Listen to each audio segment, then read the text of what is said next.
All right, I'm launching the stream just so you guys know. So Okay. Where are you launching it? All right, launch it. Launch it. Launch it. holy Me. crap! Even Monkey's here. Launch Holy it. shit! I know, right? I was gonna come last week, but my sister had to take her to No, the it's all right, ER. man. No, it's okay. She has a concussion, so Well, quit smacking her with hammers. we didn't get home till 3:30 in the morning. Monkey's figured out there y'all were trying to bugged out play for his paladin and his cleric. He's like, "I will smite thee," and then they wonder why people have to go to the hospital with concussions. Yeah. She had a nasty spill at work when I was going to pick her up. She got off early Ouch. and she tripped on the rug and hit her head against the wall. And yeah. Wow, that's like not even nice. Yeah, oh man, she looked like she was in a fight with Mike Tyson. Her eyes were all bloodied, like bruised up black eyes. And I keep telling people, it wasn't me. It wasn't me. It's like, hey. Happy Christmas. Yep, exactly. What'd you do today? I went 4 rounds with Mike Tyson. Okay, I only went half a round, but my 4 rounds is what I'm storing, is my sticking to it.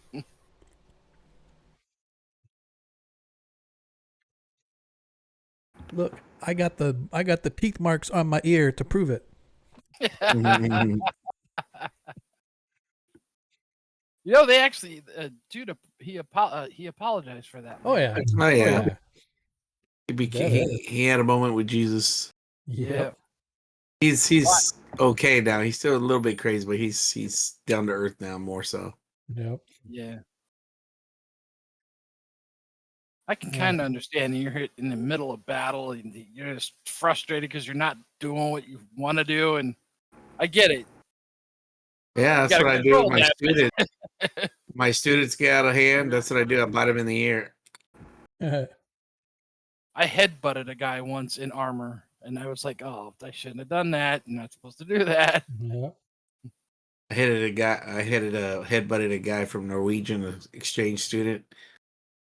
Yeah, that was not. Oops. Yeah, I think I saw stars. He was like just looking at me after I headbutted. He was like, "Eh." Was he Irish? Because that's how they greet each other. No. All right, we're kicking it off. This is Norway. Yeah, Close yeah. enough. Close enough.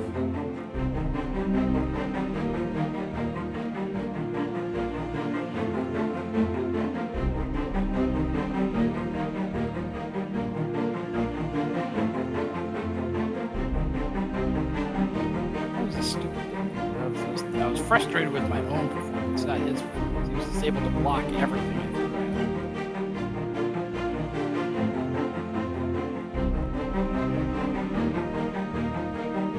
Oh man, if I was in an armor fight, I'd cheat. He's an electric cattle prod. Hot coals in the seat.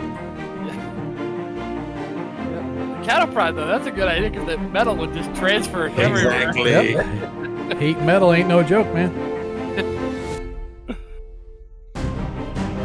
I had a guy, though. Yeah. I had a guy, I guess he got pissed off at me because I kept charging through the lines and breaking through all the time. That was my job. And at somewhere I got dogpiled. And one of the guys reached his finger into me. Poked me in the eye with his finger. Did he play for Pittsburgh? Lineman for Pittsburgh? Oh, He might have. I don't know. This is out in San Diego. That's the way they used to play football, man, on the line. They used to- You ever watch the movie MASH? When the doctors had to play the other guys and they get dogpiled on them and they snuck a needle up underneath there and jabbed the dude with the needle to knock him out. He was like their best player. That's what I'm talking about. Dogpiles, stick a needle in the dude, shoot him up, and next thing you know he passes out.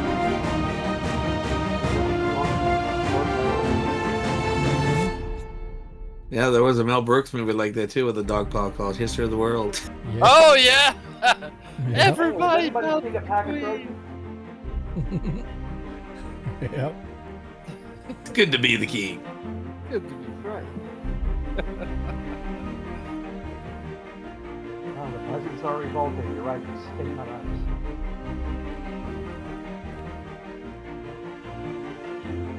History of the World Part 2 is only available on Hulu. Yep. Yeah, but it's a series. Oh, is it? And hello, everybody. We are live. Welcome to tonight's episode of Agora Quest 21 Shots. Of course, I am Sean, your host. Appreciate you guys coming to hang out with us on a Monday night. I know there's some kind of big special deal football game going on tonight, but it's just the Eagles. Nobody likes to watch the Eagles anyway, so whoever they're playing doesn't matter, but I think the Eagles are going to win this game. Is it Detroit? Is it? I don't know. I think so. Maybe they're playing the Bills. I saw a meme yesterday. It was hilarious. And said, "Don't worry about it, Dallas. The Bills are pretty much kicking my ass too." Yeah, they did good yesterday. They came to play. Yeah, man. It was always good to watch Dallas go down. But I don't have no room to talk because my team sucks ass. We've lost like 3 in a row to 3 of the worst teams in the league. Well, not My really. Super Bowl was the Eagles game, so you know. Yeah, I mean, exactly. My team's still in there. Yeah. Although it's not looking super great because I Yep. lost Sunday. Yeah, we're in there. We're in there, but we essentially we have to win our last 3 games, I think, and we have to get a little help. Like one of the teams that leapfrogged us. We had it made, man. We were in the 6th seed. All we had to do was win our games. We could have actually done a lot better, but of course we lost to the 2 worst teams in the league. But I don't really care anymore. I've pretty much washed this season. Just said wash my hands of it, and I'll just watch the rest of the games and see how it goes. But anyway, back to why we are here. I don't know why you guys are here. We are here to do a little bit of gaming. I appreciate you guys hanging out with us. If you don't know who we are, welcome. We are Agora Quest. We are a D&D group.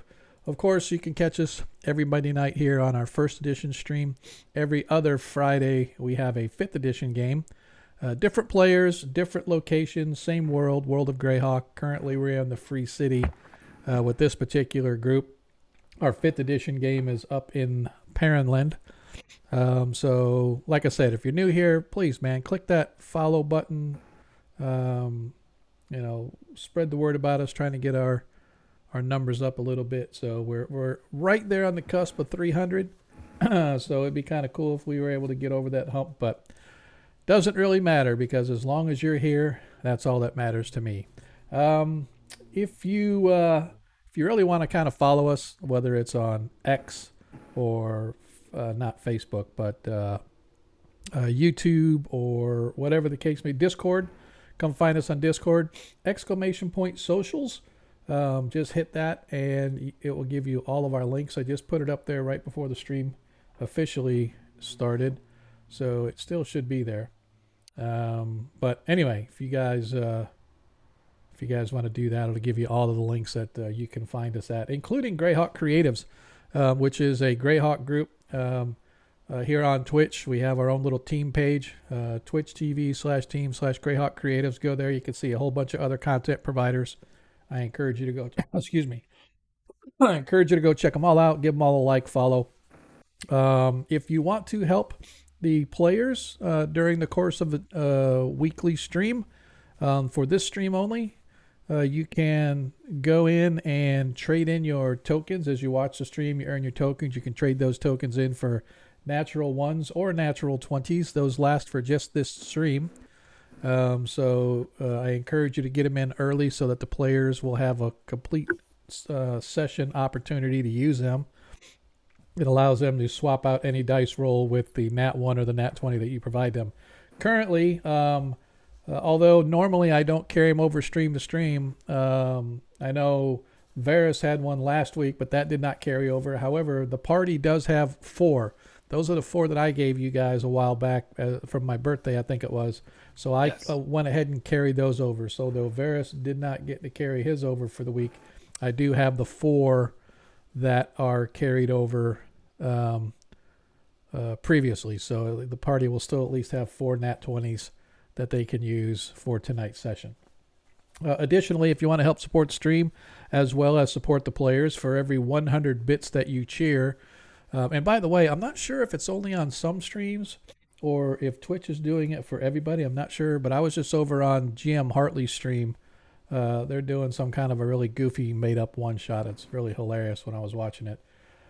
But when you buy bits, I think Twitch adds to it, but I don't know if they're doing that for everybody or it's just for certain streams, or maybe they got a deal with Twitch because they're doing some kind of a deal with them or something. I don't know. But anyway, bottom line is for every 100 bits that you cheer, you can grant a +1 that the player can carry along with them in order to use to raise or lower a score as needed. Because you know as well as I do, there are a lot of times where you're like 1 point or 2 points away from a successful roll, and this allows them to kind of adjust that score up or down as necessary. Currently, your humble DM has a +1 available. Deglin, you still have a +5 and a +4. Baron, you have 2 +5s and a +4. Ronnie, you have a +5 and a +3. Varys has a +5 and a +3. And Zadkiel has a pair of +5s and a +2. So essentially that just means that they can use up to a plus or -5 on any one dice roll. So even though Baron has 2 +5s and a +4, he can only use a maximum of +5 up or down on any one dice. So, but he can carry those in groups, right? So anyway, let's see where the party has been here recently. If you've been following the stream, you know that our party arriving in the free city of Greyhawk got sucked into an investigation of an evil cult that has reared its ugly head after years and years and years. Hang on just a second. There's a ad break going on. And I missed the block. I missed the block, as we say. I should have blocked it. So I don't. If you ever stream and you see that there's it'll show you on the DMs or on the streamers version of the chat that there is an ad break coming up, and you have the opportunity to stop it for 5 minutes. You only get 3 of those. So I stopped it when it first came in, when we were first coming on, but I missed stopping it a second time. So I was talking there, and the folks, I hope they see the chat at least. And we're back. So for those that missed, I missed the block. So the stream was, the ad break showed me was coming, and I forgot to click the block it for 5 minutes so I can at least get through my intro. But anyway, as you know, our party is here in the free city of Greyhawk, and they got drawn into a little bit of intrigue as an evil cult dedicated to a servant of Ayu's known as the Falcon. This Falcon is some kind of a hideous snake woman, or at least a shape changer that can change herself into a woman or a snake, or apparently a falcon is how she got her name. This evil cult has been kidnapping people from lower and the dregs of society, such as from Shacktown in the lower city, and bringing them down to their cult for whatever nefarious purpose that may be. They discovered a journal by their companion, an individual, a paladin of St. Cuthbert by the name of Talisek. Now, Talisek Thraden, his grandfather, fought and defeated this cult previously back in the day. Hey, DM, I appreciate you coming by, man. So Talisek's grandfather helped the church fend off this evil creature that's again is a follower of St. Cuthbert of Ayu's. And rather than destroy her, they elected to trap her in some sort of a demiplane encased in some magical sphere, and it sunk down into the ground. And they had hoped that it would be there for all time. But unfortunately, it seems as if the cult has found a way, or at least they think they have found a way, to release her. And so back in the day, they were convincing young adults to join their club, if you will. And that's how they got their members. Now it seems that they have been kidnapping them and bringing them down to become cult members. although the party is still unsure exactly what is going on, etc. So last session, the party discovered where the cult lair may be. They through a little bit of investigation through the fish warehouse, they discovered a tunnel into the sewers. And as they were investigating the sewers, they found what appeared to be tunnels leading to other locations on the surface, as well as a hidden secret tunnel leading into what they think is the cult lair. But they didn't get a chance to go investigate that. So they went back, told the church what's going on, came back to the old city, to the White Horse Inn, where they are currently now, as you can see on the map. That's exactly where they are.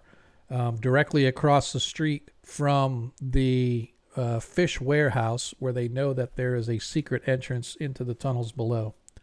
And so they have brought Talisic with them. They are holed up in the White Horse Inn, and their companion, Varys, has just returned from an investigation that he did. Ooh, excuse me, that was coming for a long time, man. I was trying to talk through it. Yeah, thank you. I was trying to talk through it, but it just would not let me go. Varys, who can become invisible, snuck his way into the fish market and went down into the tunnels and actually investigated the tunnels back to the surface and discovered that there were two more warehouses, a produce warehouse as well as what appeared to be the mill. And in one of those warehouses, there was somebody sound asleep in an office somewhere. So rather than bother or anything like that, he elected to just complete his investigation and came back to the party, which is where we find ourselves now on this 28th day of Sunzeb in the common year 586, the free city of Greyhawk. We will now commence session 86 of Agora Quest 20 One Shots as our party continues to figure out what's going on and make their plans to go down and try to assault the evil cult that is trying to raise the Falcon and bring her back from whatever place that the original Church of St. Cuthbert and her heroes did, or placed her, I should say. And so, party members, welcome back. I hope everybody is doing well this Monday evening. You guys are in your room on the White Horse Inn. As I said, it is currently about 3 in the morning on Sunzeb Common Year, or Sunzeb 28. Outside, it is misty because it's chilly, but it's not like super cold, but it has a slight mist along the ground as the chill of the ground and the warm of the air kind of mix to form a little bit of ground fog. But it's not super heavy, but you can see across the street your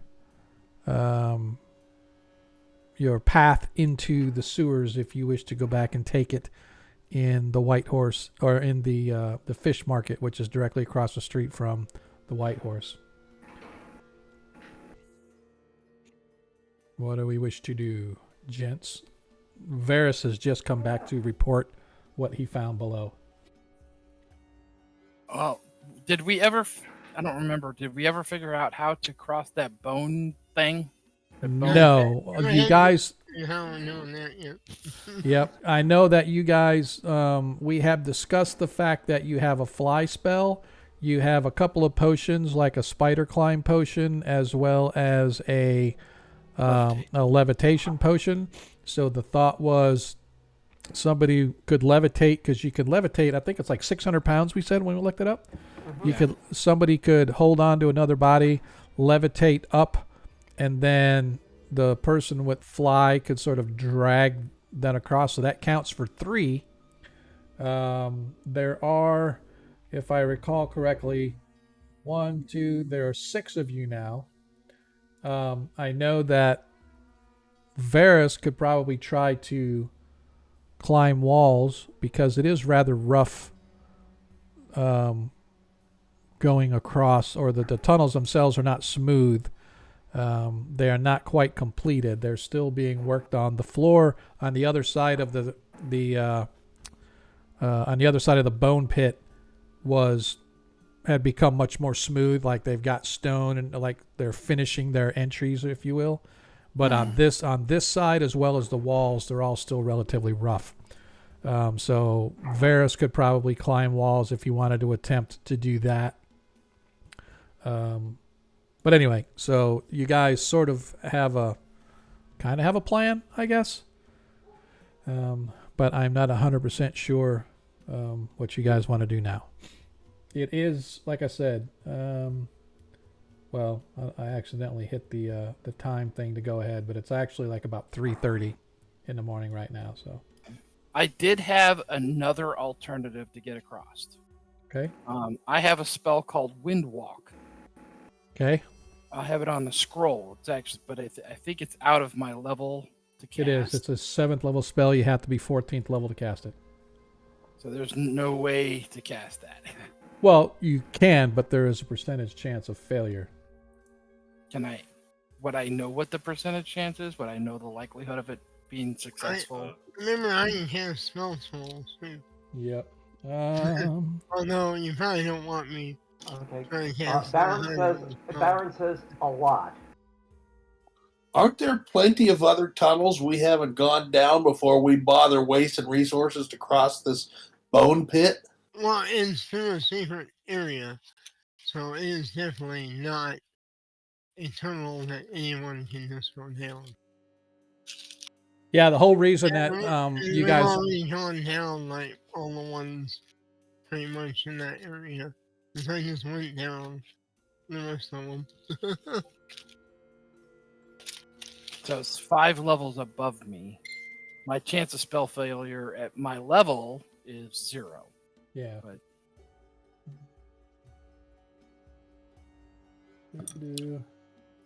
I think And we're taking it's in the DMG. I'm gonna try to grab it right now to see. I should have looked this up before because I know we were talking about it, but we kind of dropped it off to see. Let's see.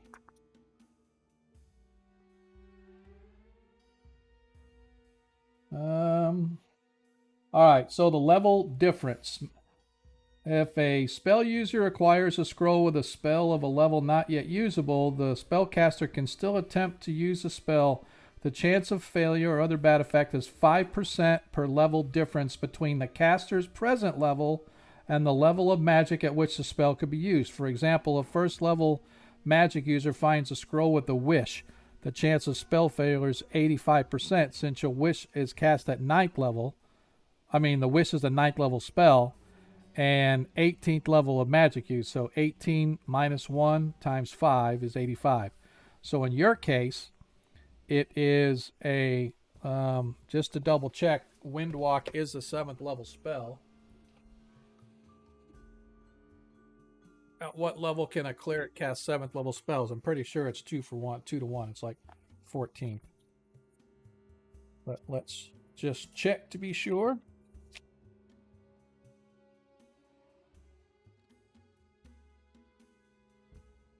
Cleric, 7th level spells. Oh, sorry, 16th level. All right, so at 16th level, you can finally cast 7. So you're what level now? I'm 9th.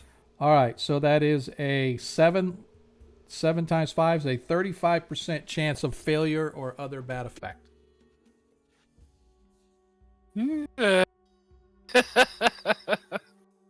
I don't know, guys. If you want a chance that we got that option, but maybe that's our backup. Maybe that's our backup. Let's wait on that. Yeah. Let's use it, keep it Baron as has the same chance as as a the other guy. main backup. Mhm. I can climb the wall, so it's not an issue. Or we can just walk over or on the bones and see what happens. I mean, could use some more XP. Or die. Just say. I mean, if I die, that's what making another character is about. I guess I'll see mean- Jaskar sooner than I thought. I mean, I'm 11 level. It's not like I'm a wimp.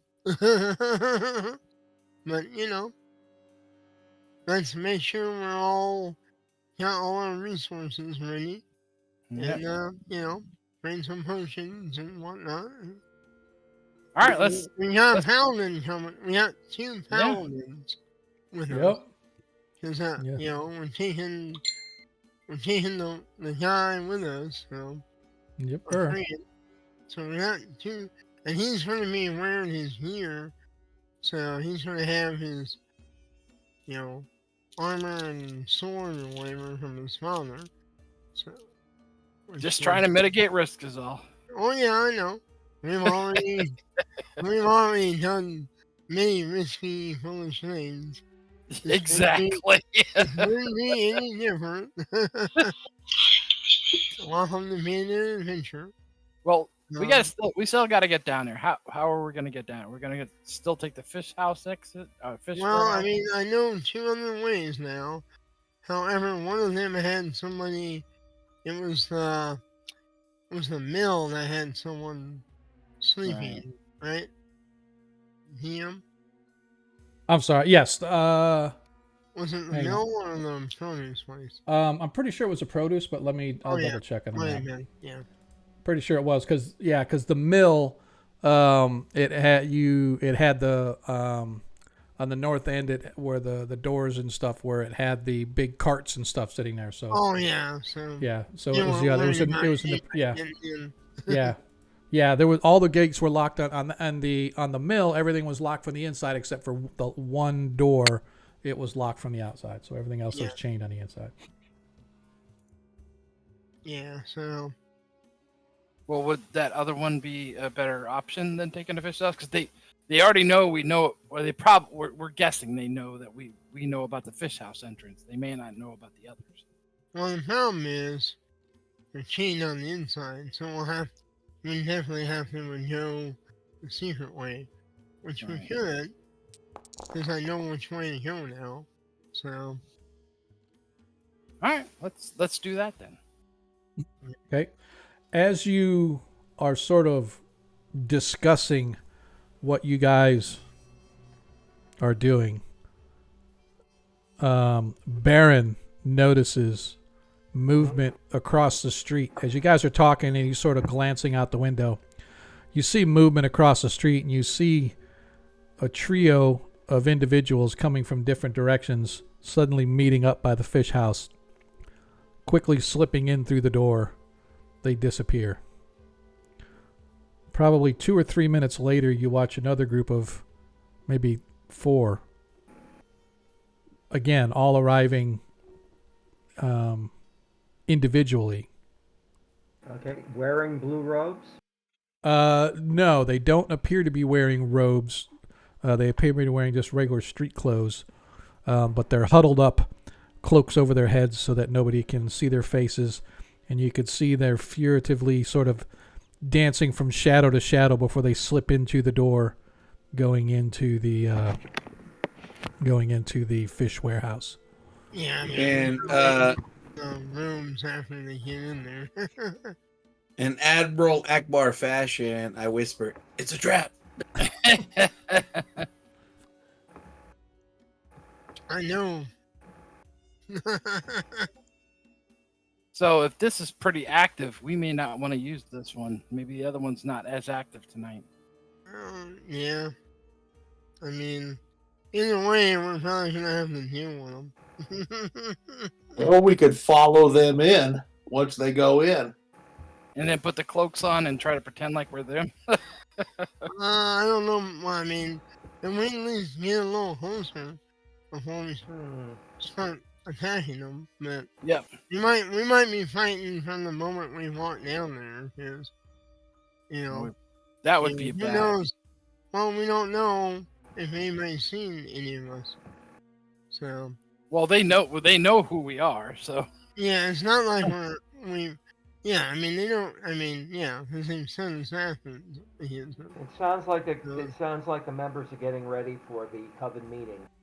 Yeah. Oh, yeah, that's why we need to go deal with him before they try to resummon her. When you were down there, Varys, did you see anything that looked like a possible meeting hall or something like that? No, it's probably where we gotta get past the mountain area. Or it is the bone area. It could be that. Yeah, I mean, well, there's an area worked past it, so there's more Yeah. to it. And I know from the dreams I had, they were in a chamber looking for some kind of gem or orb thing, and they may have found it. So there's probably something more beyond that bone area. Well, that's what I was saying. It could be the bone area itself. Underneath it is the entrance to wherever we're looking for. I mean, I mean, it's a possible. well, we already looked at there's. We couldn't see the bottom. Oh, I thought you used the gem. Oh yeah. Well, that was. Yeah, the gem didn't show anything unusual, right? So there was nothing Yeah. hidden, nothing invisible, but nothing hidden there. Yeah. right. So it's probably just a pile of bones left over from the original battle. I mean, that's a logical option, but sometimes the DMs are not logical. Oh yeah, I know that. Why do you guys do that to me, man? I am the most pro player dungeon master on the planet. As a GM, I know that well. But yes. Okay, I have an ice bridge spell. Well, I'm playing All Joe of ice that I Tower can use and to cover to get us across the pit. You have an ice bridge spell? Well, wall of ice. Oh yeah, that's right. We were gonna. Yeah, we were gonna use that to walk across. Okay. Wait, what spell was it? Wall of ice. Oh, wall of ice. Gotcha. About that, yeah, Okay. Yep. we can do Okay. that. Yeah. Now that will serve two purposes. The first will be that we can get across the pit, and the second is that anything that's in the pit is not getting out. Or would have to break through the ice. Yeah. Not to mention, you guys can all go for the record on how far to slide in armor before busting your ass. Or we could use my horse and I could take them across. That's true. True story. You could take his war horse. If you can get it down there into below. If you can't fit a bear down there, I'm pretty sure you're not going to fit a war horse. So, So you're saying my war horse is as big as a bear. Put that on record, guys. Yep. It comes to damage. All right. So you guys have elected to go into a different area, or yeah, really quick for those that are out there. Let me zoom out a little. If you have not ever seen this, this is Malden, Dennis Tetrault, he of the Canadian Order of Greyhawkers. I think he's up there. He actually did this map for his website, and he has it labeled with a whole bunch of different locations. And if you actually go to his site, he has the map key for each one of the locations. Some of them are specific to his campaign, but I think most of the others, or at least a lot of the others, are from the various sources and whatnot. And he puts them in there. He actually has a map of the city where it has little red dots, and you click on the dot or mouse over the dot, and it'll tell you what the location is too. And he also has this one that he did that shows the streets. So let me zoom in on that. So he actually has the streets named, and I'm pretty sure he got those from various what's the word I'm looking for? Sources and whatnot. So it's actually really cool. And then last but not least, although it's not shown here, I could show from the DM's version as the party went down. This is where the party was down in. He's got one for the sewers too, right? So, and again, a lot of this was probably taken from a lot of the different source books and whatnot, but I'm pretty sure at least some of it he may have done otherwise. But yeah, he did a fantastic job on Here. on doing this map and stuff. I absolutely love it. And the reason I'm using it for this game is because there are sewers that they go into and stuff, so he has the sewers already built, so I don't have to do it myself because I am the laziest DM on the planet. Why write your own stuff when you can plagiarize everybody else? But yes, this is Dennis Charles from off of the Malden's Greyhawk website. I encourage you to go check it out. He is, I've known, not like known him, but I've spoken to him since back in the early days of the Grey Talk on the IRC chat servers, which was circa 1999, 2000-ish, I think it was. So yeah, I encourage you guys to go check it out. Anyway, back to the game at hand. As you guys are looking across, you count in the space of about 20 minutes, probably about 15 people have gone into the fish warehouse, and a few others you see have gone past the fish warehouse deeper into the dark, which could be or may not be. It could just be an assumption that they're going to one of the other warehouses. But you see at least a dozen or so go into the fish warehouse, and several others go past the fish warehouse deeper into the dark, like I said, which leads you to assume they might be going to other of the warehouses. That. And how long does it take it from the first to where we are now? 10 minutes, maybe 15 at the tops. How does my, I must be accidentally, I'm going to stop the clock here. I must be accidentally clicking on the map or clicking something, because all of a sudden I'm looking down and it's like, holy crap, like 8 hours have passed. There's no way that it, oh, that's a minute. Sorry, my bad. I was thinking it was saying it was 11 o'clock, but it's not. It's like right after midnight. So right now it's actually 1 a.m. There we go. I got it set right now. I was thinking, I'm looking down. I'm like, damn, it's already 11 o'clock. No, that's seconds and minutes because I'm an idiot. Anyway, friends. Well, if nobody goes into the fish warehouse in the next quarter hour, then it's probably safe for us to go through. Well, relatively safe. Okay. Yeah, most of them, you want to say it started right before 1 a.m. or 1 o'clock. And over the past 15 minutes or so, you've watched as a dozen or so people enter into the fish warehouse while several others bypassed the fish warehouse and went deeper into the gloom, which is back here at like T31 back here, is one warehouse, and the other is the mill, and then the produce warehouse is back here in this area. So you can only assume that they went back in there if they were in fact members of the cult. Again, you don't know, but all of them kind of moved in the same sort of dashing from shadow to shadow, looking to make sure nobody's coming up and down the street before they entered into the warehouse. What to do? You guys just going to kind of hang out and wait? A quarter of an hour. We'll Okay. see what happens. All right. Okay. Yeah, over the next 15 minutes as you guys watch, the only thing that you see moving on the street is a group from the City Watch. They sort of slowly bypass the White Horse Inn, heading toward the south, which down in this direction there is a waste or a station, like right here, where T5 is.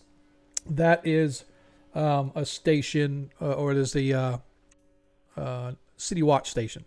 So that they're probably heading there, maybe shift turnover or maybe group turnover. But although you've watched previously, there are several different bands of soldiers roaming the streets, but they're not very frequent. It's like 30 to 45 minutes between the time one group passes and the next one comes by. So it doesn't look like they're in any kind of hurry to make their rounds. So as this one passes, you guys know you probably got about a half hour or so before the next band comes back, if you want to go across the street and try to make your way in. And as soon as they pass, that's probably the best opportunity for us to go across is because those other Yep. groups that are coming down, they're going to avoid that security watch. Right. Yeah. Makes sense. Let's move on then. All right. It's all last, yeah. All right. Go ahead and give me for the party, please, Varys. At a minus 75%. No, just kidding. We use some I resin need- rope to tie down some of our loose armor. and As stuff. as Talisic looks at you and says, "Why are we sneaking? We should boldly go down there and confront these." Please say that. I agree. Go down there. Yeah, see, my friend Zadkiel, he knows. Please say that until we're actually down there. I don't need- And he agrees. And you go ahead and roll your skill. I don't know how my All right, as you guys hide in shadow, quickly moving across the street. Again, it's chilly outside, but it's not overly cold. It's probably upper 30s, low 40s. The air is just warm enough to start forming a mist with the cold, wet ground because it has been raining over the past couple days. But it has this sort of misty, sort of that old school Lon Chaney werewolf movie. As you're going through the forest, you have that the guy blowing smoke along the ground to make it look like fog. But that's kind of what it looks like as you guys quickly move across the street. Now, correct me if I'm wrong. You're going to the fish warehouse, right? You're not going to one of the other ones that we're at? Or were we going to the other warehouse where the guy was sleeping? Okay. All right. Okay. Right. I want to look ahead and make sure there's no one like standing watch or whatever. Okay. As you guys arrive at the fish warehouse, you find that the door itself is locked. And who am I missing and why am I missing? There's 4. Well, I know that I'm missing this guy. Oh, that's why. There he is. Do do do. Ba-ba-dum. Do do do do do do do do do. And there he is. As you guys arrive, you can see that the door itself is unlocked. There is no lock on this side, I should say, that you can see. The padlock that was normally hanging on there is not hanging on there anymore. Uh-huh. So the door itself is unlocked. I will listen and make sure there's no But one. but you said it was on the barred, other side of the correct? door. Well, no, it is not barred. No, it It's is. the other places that had them Yeah. barred. This one normally had a padlock on the outside of the doors, but right now, this particular door that Varys snuck through before, you hear nothing on the other side. Oh, Oh, check the Varys will door. sneak through it again. Did you say check the door for Yeah. traps or okay? No, I want to check it. Okay, yeah, it is It's not very locked. It's able. It seems as if you're able to easily open and Alright. slip through if need be. Yep, slip on in. All right. As you step through the door, the first thing you notice is that there is at least a little bit of light in here where there was none before. So it looks like a couple of lanterns have been lit and placed on the floor. I don't know if I actually have this right now. Yeah, let me do this. So you see, like, over in the corner over here, there's a lantern placed, as well as a couple other places in Here. the... Landing on the floor, that's dangerous. Yep. Well, it is a fish market. Yep. So everything might still be kind of damp. Probably marking a clear path.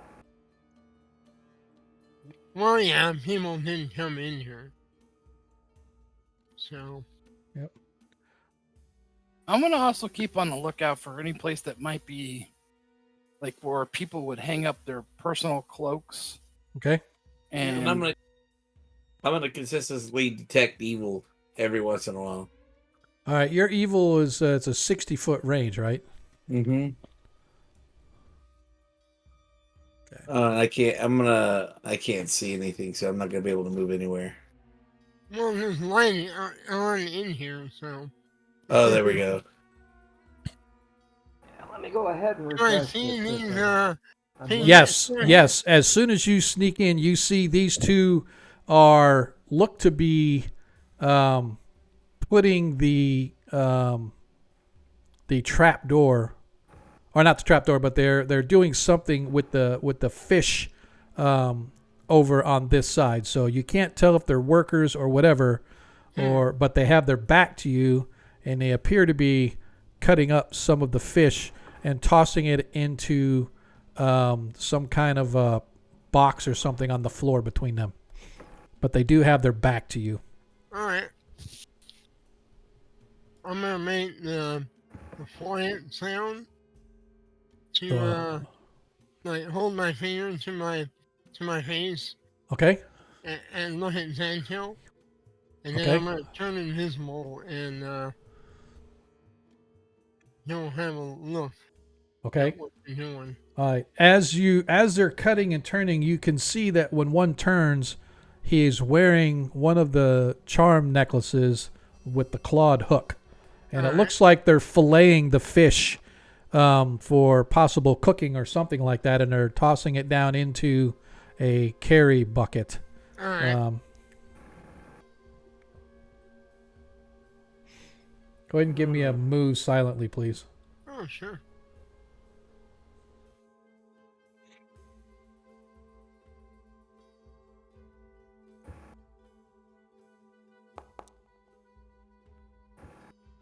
All right. As you successfully move your way back across unimpeded and apparently, as far as you can tell, unnoticed by the two cult members. Okay, am I supposed to be seeing the inside of the fish shop? No, you're not inside yet. You guys are all standing outside. Oh, okay. I'm going to do this for you, though, just because I am a nice guy. And there should be at least a little light outside. I wanna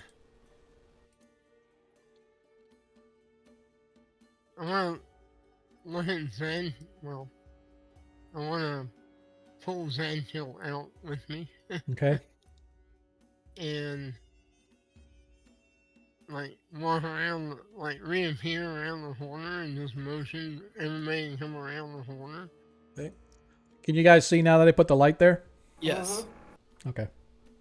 There's two cultists on the inside cutting up fish, probably for dinner or something for the others. I can try to take them out quietly, or at least one of them. How do you know they're cultists? They're wearing the pendants. Well, we have pendants. Maybe if we put our pendants on it. just Yeah, walk we should in. probably. Yeah, we should probably bluff it right now. If they start to get antsy, then we take them out. If not, then we just walk on by. Okay. Either way, it might. Did they have their robes on too, or no? No, well, they're cutting up fish, so they didn't have the ribs on yet, I don't think, right?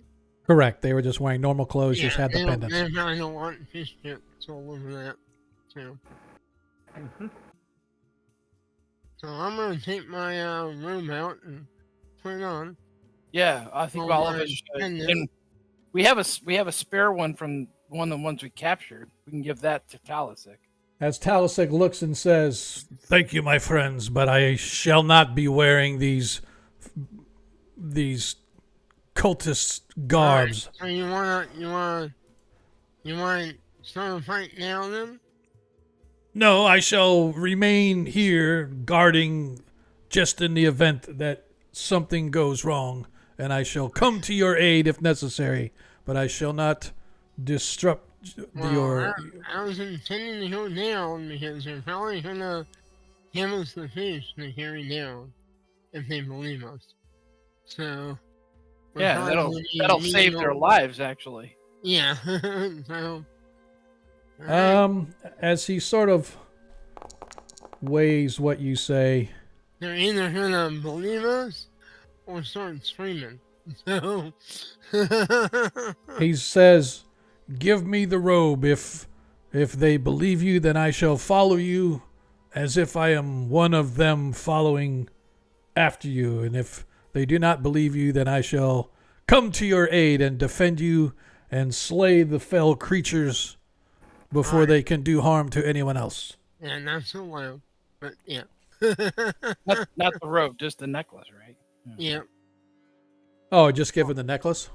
Yeah, that's all everybody's wearing walking in here until Right. they get in. So Yeah. I just want everybody to be aware, and just so we all know, Talisik's full front of his armor is emblazoned with the holy shit. symbol of Yeah, St. Cuthbert, yeah. Remember, as is Zadkiel. Zadkiel's.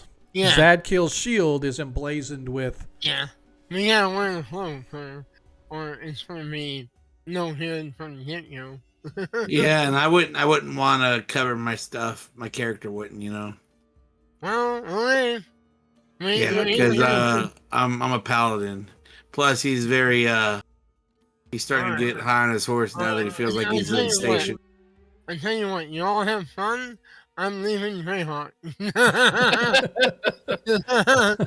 This ain't We your shall, one. we shall wait for you to do what it is that you need to do. If we shall. All right, then we're gonna have to just either knock these guys out or kill them. Well, yeah. So, however, These paladins are just, Alright, I said, well, okay, I turned it if we shall, I have no desire to slay these poor men, for they are probably under the sway of this evil creature's charms. However, I think that at a minimum we should bind and tie them so that they can be of no further use to the cult, nor can they harm anybody. well, I concur, brother. Tournament just gave Sandhill on that 20. Oh, thanks. Appreciate that, brother. Thanks. All right, thanks for watching the chat, because why would I? So, Zadkiel, that gives you a pair of +5s and now a +3. All right. Yay, we love Cardman. Yeah. We love Cardman. The DM used to like Cardman, but not so much anymore. Alright, well, let's go in here. We shall bring up the rear. If you guys just want to go down, we will come back and we will take care of the poor fellows so that you don't have to. Wow, it won't let me. Oh, the door shut. All right. all right. I'm gonna pull my cloak because we all have regular cloaks. We can pull it over the top of our shields and stuff. Yeah. Right. I keep colliding with something. I don't know why it does that. This is. When you Yeah, put let's see walls, what we it have. doesn't Let's see what like we you have. to go in. All right. Everybody is inside Okay, now. the guys are over here. Yeah, they're over here. Hey, monkey. Woot, woot. Thanks, brother. Appreciate that. Yes, as they are over here. But to get up there is this is like a half wall kind of a thing in the center. Why does it keep doing that? I don't know. Stop it. All right, No, so I keep Zadkiel and Talisik are waiting. Did Ronnie leave us? I haven't heard him talking. I just want to make sure. I'm here. Okay. I just I see the two. Well, I'm acting like I belong here, and I'm, Yep. walking to the trap door. Me too. I'm right. Like there's a few steps behind you. And I'm wearing my pendant, and I got the pendant on as well. yeah, All I'm right. cloaking over my shield and everything. So As you guys go to approach, one of them sort of meets you at the top of the stairs, and he looks down.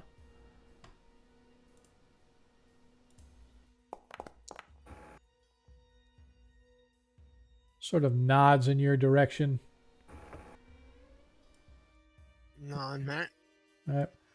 Sort of takes a look at moves up, takes a look at your charms, turns it sort of takes it and turns it a little, looking at each one in turn before he nods.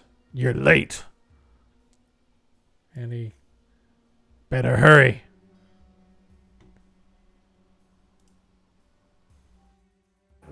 Did you say I didn't detect evil?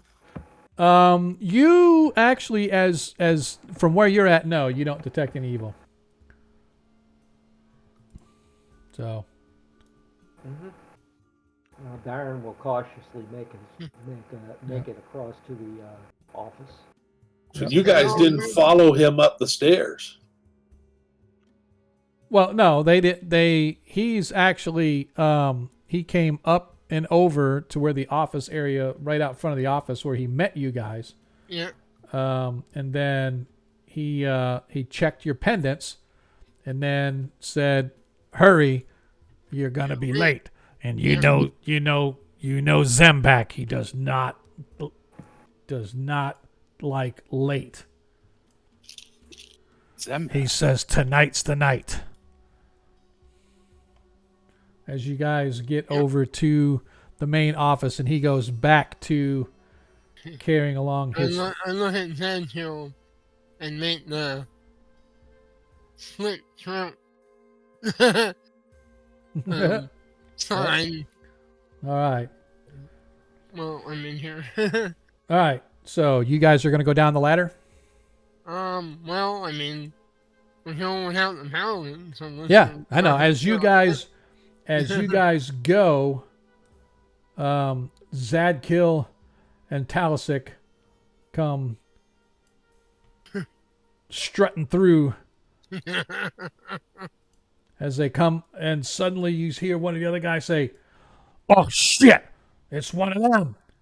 And he grabs from underneath where the fish are, he grabs a short sword, and he comes running as the other one grabs another short sword that was apparently laying nearby, and he comes running as well. Okay. What are they coming down the stairs? They are actually, yes, essentially they have to run up this little flight of stairs here off the platform, but then they come running back down here. That's why I was asking, are you right now, you guys are all in the office as they come running, and they said, "Come on, you can help us." And they go running down the stairs. Sure. Okay. Oh, All right. Run I right think- behind him. yeah, right behind him. Yeah. Well, that's the idea anyway. And then y'all could run to the other mob and say, "Hey, they're coming. We need help." And then you can stab them on the back. All right, so actions, Deglin. I'm gonna clunk this guy in the back of the head. All right, using your mace. Yep. Ronnie Noblight. Well, DM, I'm going to use my cutlass and carve him up like a fish. All right, You know what, Varys. guys? Well, we don't. Well, Can I make a okay. suggestion? Yeah, not do that. Can I make a suggestion? Can I suggest that you don't attack the first round and let us handle it? And then just to see if they're going to warn, like move up and stuff. But yeah. misfire on purpose and, all that kind of stuff. Just for Yeah. dramatics to... That's out of character, by the way. Just... Yeah. All right, Varys, your action. Now, that said, Ronnie, you can swing your cutlass with the flat of the blade to do non-lethal damage if you want to do that. Or if you just want to say to hell with it, that's totally up to you, but I'm just giving you that option. Roger. Varys, your action. I'm gonna pretend to attack Zancho, Okay. and then if things start going bad, I'm gonna knock this guy out. All right, Or- Zadkill, your Hit action. him. Yeah, you can go, "Oops, sorry, I missed." Zadkill, action. Okay, I am going to... Okay, how many do we see other than our party? Just the two. Okay, I go. And you're not invisible, are you? Are you Two. still invisible? Oh yeah, No. I'm invisible. Yeah, if I was invisible, that would be a bad thing. They would- Yeah. Nope, he's visible. He came Yeah. in. Okay, I'm gonna go. You. I'm going to get you, whatever you are, you little thief. And I wink like. Okay. But I'm actually gonna attack this guy right here. All right, using your what, sword? Yeah, I'm gonna charge him using my. Okay. Baron, action. sword. Baron is leaning over the counter and looking at the trapdoor that's covered by the rug. Okay. He has his hand out in case he needs to actually cast something. All righty. All right. And at this range, he can't miss.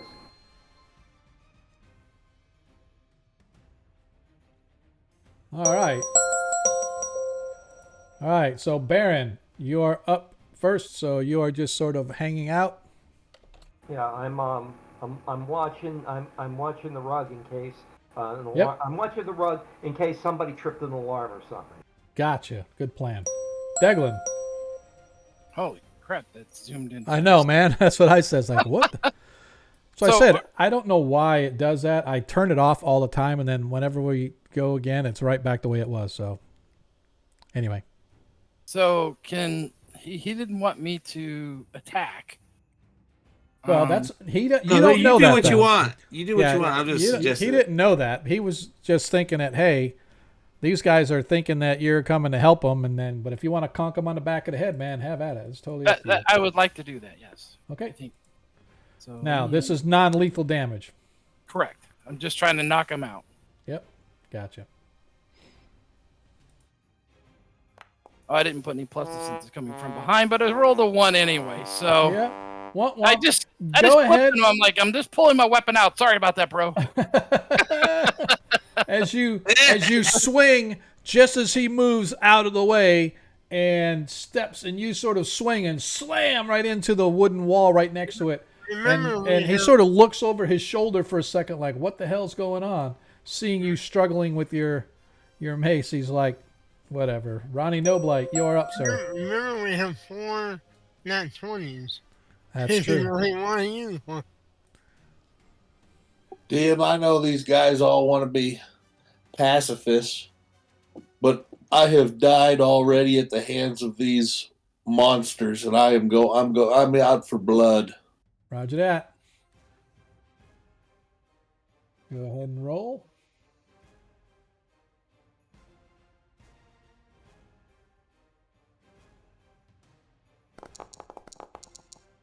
That hits. Do you do the damage that you will, sir? Boom. As Ronnie steps up behind him, as moving quickly, taking his cutlass, cleaving the guy right from behind, the blade coming out the guy's chest, and you look on, and as the guy screams and falls, clutching his chest, the guy next to him's eyes go wide, as do Talisic Thraden's, as he says, "We shall not kill them. They must be apprehended. They must serve justice." Varys, you are up.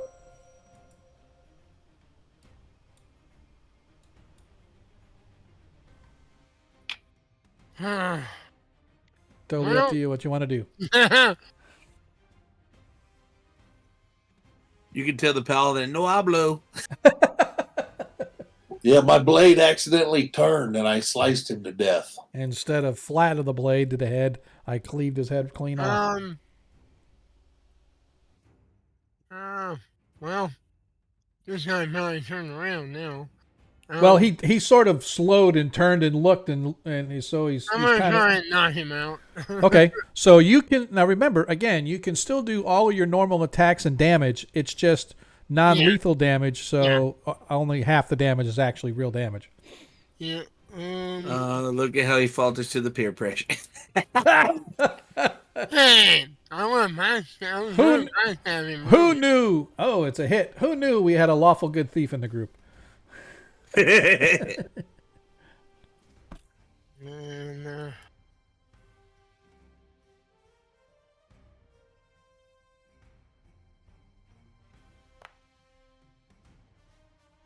All right. Did you not target him? yeah, I didn't target him. You never target, man. Come on, man. All right, as you did. I don't. It doesn't work in the game I use, so I Yeah, that's never weird. Yep, really do it. totally okay. Totally all right. As you slam into him, as he sort of turns and looks, his face is like wide with surprise as his compadre falls dead to the floor at his feet. Just as he turns, the flat of your blade catches him smack in the forehead, and his feet go out from underneath him. He slams into the floor, unconscious, and just like that, we are back out of combat. Back into with one deceased and one live unconscious cult member as Can I? And nothing's moving in the office. as Talisic walks up and begins to give rites to the individual who lay dead with the slit running through his chest. Well, we need to dump this guy in the sewer, so there's no trace of him. All right. And we need to get moving, as they said, the ritual is happening or whatever tonight. So we need to get moving. Which what are you going to do with the unconscious guy? Tie him up, gag him. Tie him up, gag him, and leave him Inside one of somewhere, these rooms, yeah. like in a barrel or something. Dump him in a barrel, yeah. Okay. Great. All right. So you guys managed to stick him over in the crate area. And we don't want him near anything. Make sure all the knives and everything are disposed of. Or All right. Go through their pockets, DM, to see what they have. Okay. Yeah. All right. When Baron sees that they have control of the situation, You find a total of 6 silver pieces between the two of them. when Baron sees that they have a control of the situation, he's going to move into the room and become one with the wall over here, Okay. still keeping his eyes on the carpet. All righty. All right. So it takes you guys about 5 minutes or so, 10 minutes to bind him, hide him over in a crate, clean up a little the blood that splattered on the floor here, as well as clean up the weapons. But then you manage to find yourselves upstairs in the do you want to take the office chamber. fucking fish with us? Is it ruse? Or just leave it behind? I'd just leave it. Yeah, alright. They're expecting those guys to bring it, and we're not those guys. Yeah, we're not those guys. Well, I'm putting my cloak on anyway, but the paladins understand that. Okay. Yeah, it couldn't hurt, I guess, because we made these cloaks so that they could fit over our armor and stuff. Yep. Yipper. All right. As you guys put your cloaks on, you open up the I gotta drop our guy on here. All right. As you guys climb down the ladder, you find yourselves in the entry sewer leading south.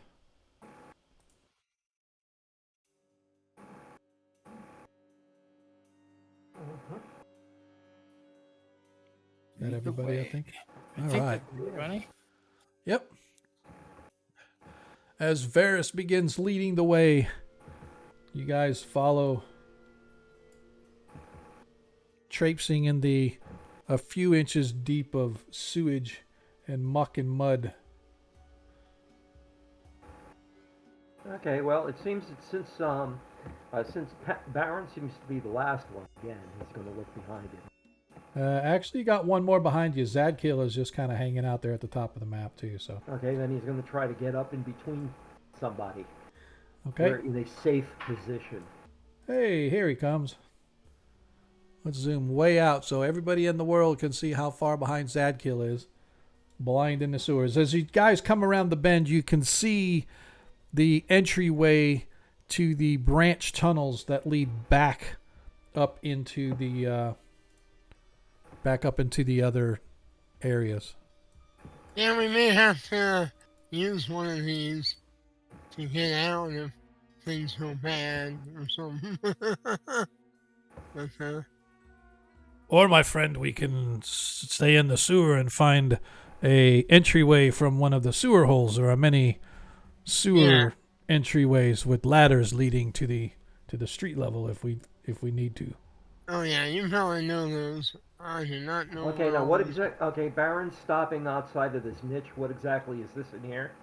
That niche is where there are a branch tunnel leading back that splits off and then eventually goes to the other two warehouses that he discovered. Taylor went out the sewer through the wall. Well, okay. That was funny.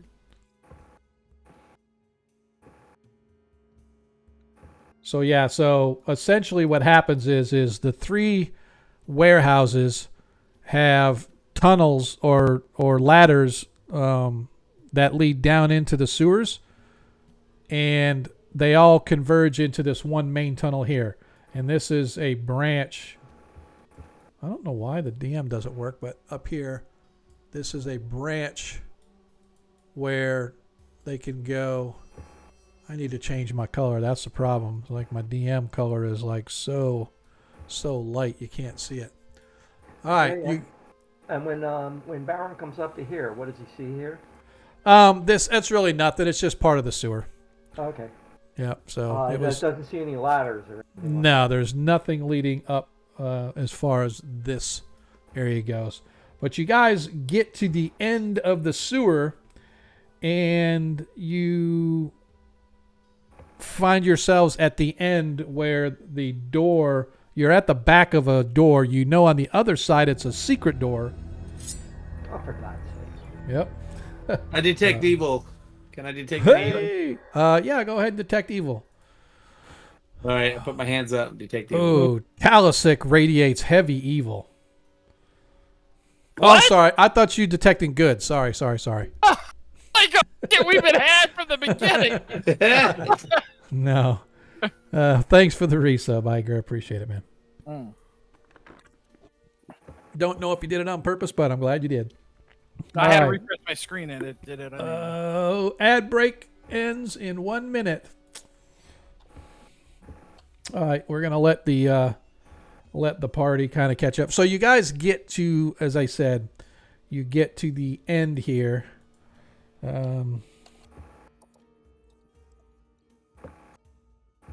Another 60 seconds.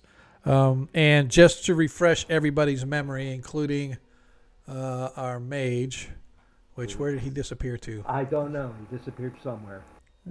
I think you're underneath one of the other tokens. That would make perfect sense. I'm gonna look and see if you are. No, you're not. I'm gonna have to find where you went. There you are. You're outside the walls. He fell into a sinkhole. That's what happened. Okay. You got stuck in the wall, and I'm moving him down. Okay, thank you. Got no idea what's going on. No It was worries. that gator. It came back and got him. Yep.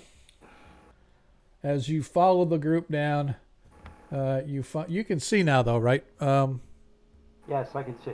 Okay, I just want to make sure.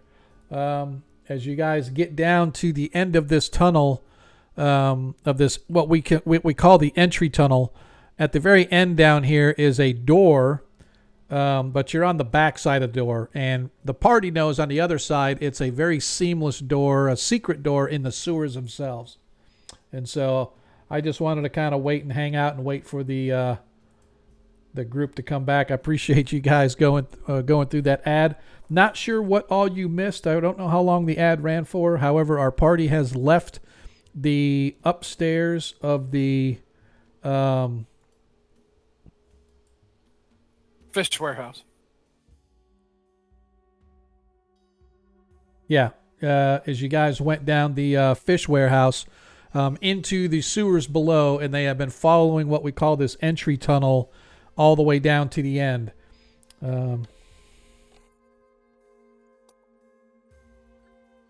Sorry, just had to send a message to somebody.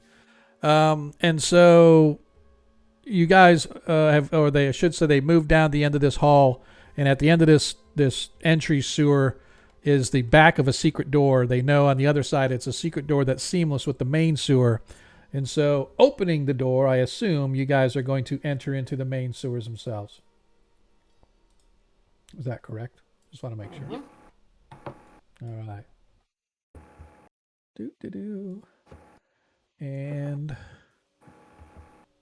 I think on my map, the tokens, you guys don't see the map though yet, do you? We see the map. I see Yeah. the sewer map. Okay. I just want to make sure you can see the sewer map because there is no, I don't see any party token. Yeah, So- it's at the white fish thing. The Oh, white. sorry. Thank you. As this is where you guys are now. Okay. Zoom in a little. Zoom in here. As you guys came out of the tunnel right here, you are now in a main tunnel that's running kind of northeast southwest, and you know that up here is another secret entrance that leads into the main sewer that you guys believe is the entry into the Now, DM, we don't know about all these other tunnels that we can see on here, right? correct. What you do know is that up here on the blue intersection, there is a main line. Your main line continues, and there's another branch going to the right, but you never got that far. You pretty much stopped right here when you found the secret door. I'll be right So, back. correct. You don't know anything about anything else other than where you're at in this lone stretch of sewers.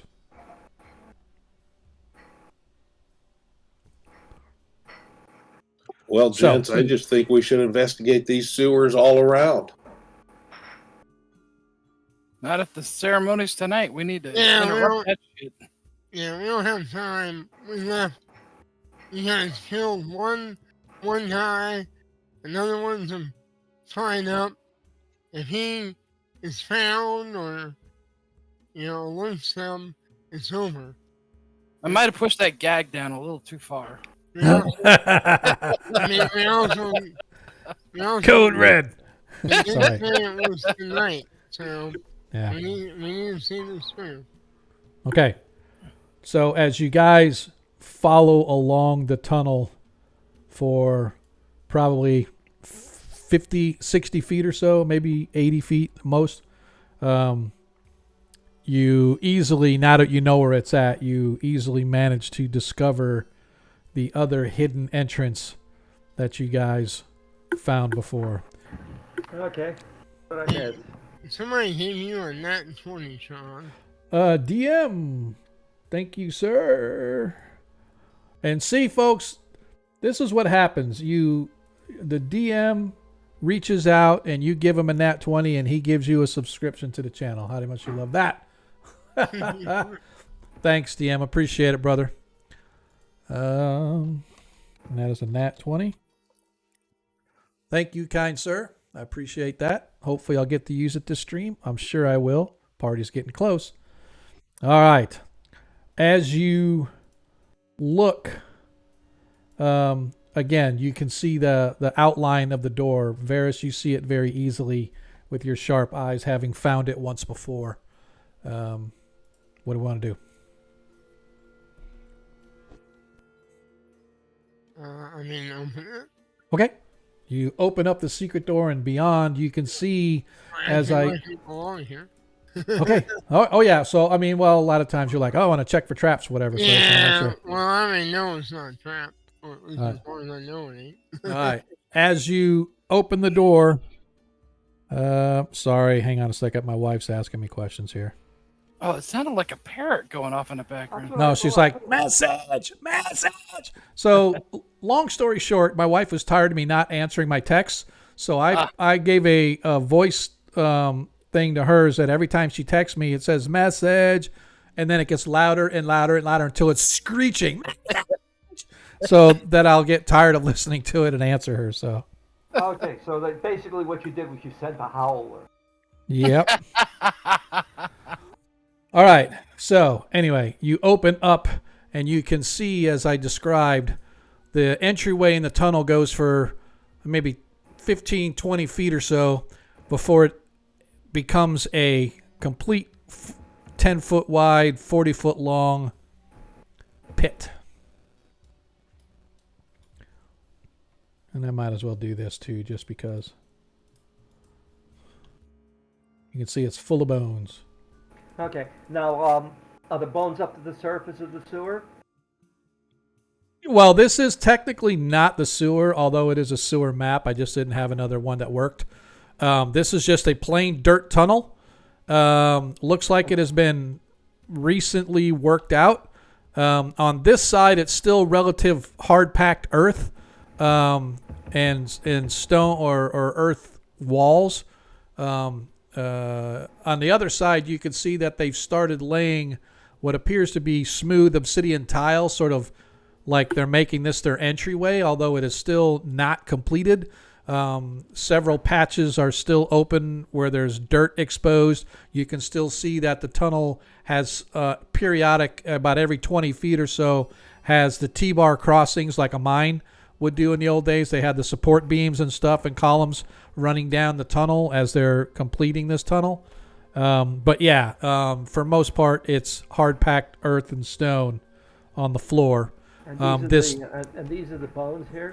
That is correct. That is a pit that completely fills from side to side the entire tunnel, and it's about 40 feet long. Okay, and there are bones up to the That is correct, and that's what they looked at. They're not sure how deep the pit is. They just know that it's filled to just, let's say there's an inch from the lip of the floor to where the bones start. It's like an inch or so, but for all intents and purposes, it's a pit filled with bones. You just don't know how deep the pit is. Could be an inch. It could be 100 feet. Who knows? Okay, you ready to cross? Yep. Okay. Baron pulls back his sleeves and casts a wall of ice into that area. Okay, how big can he make a wall of ice? Well, definitely can make it that big. Yeah. We looked it up last time. It was something significantly big enough. Yeah, it was like a lot. Right. Okay, let me go get my player's handbook. I got it right here. It opens up. You just have to do cast. 100 square feet per level. So pretty sure 10 by 40 is 400. So at fourth level, you'd be able to complete the whole full 400 square feet and then some to make it a little thicker and everything that you want. So if you want to go ahead and cast it so it takes off the... So basically, casting it across here. Yep. And then and down. Okay.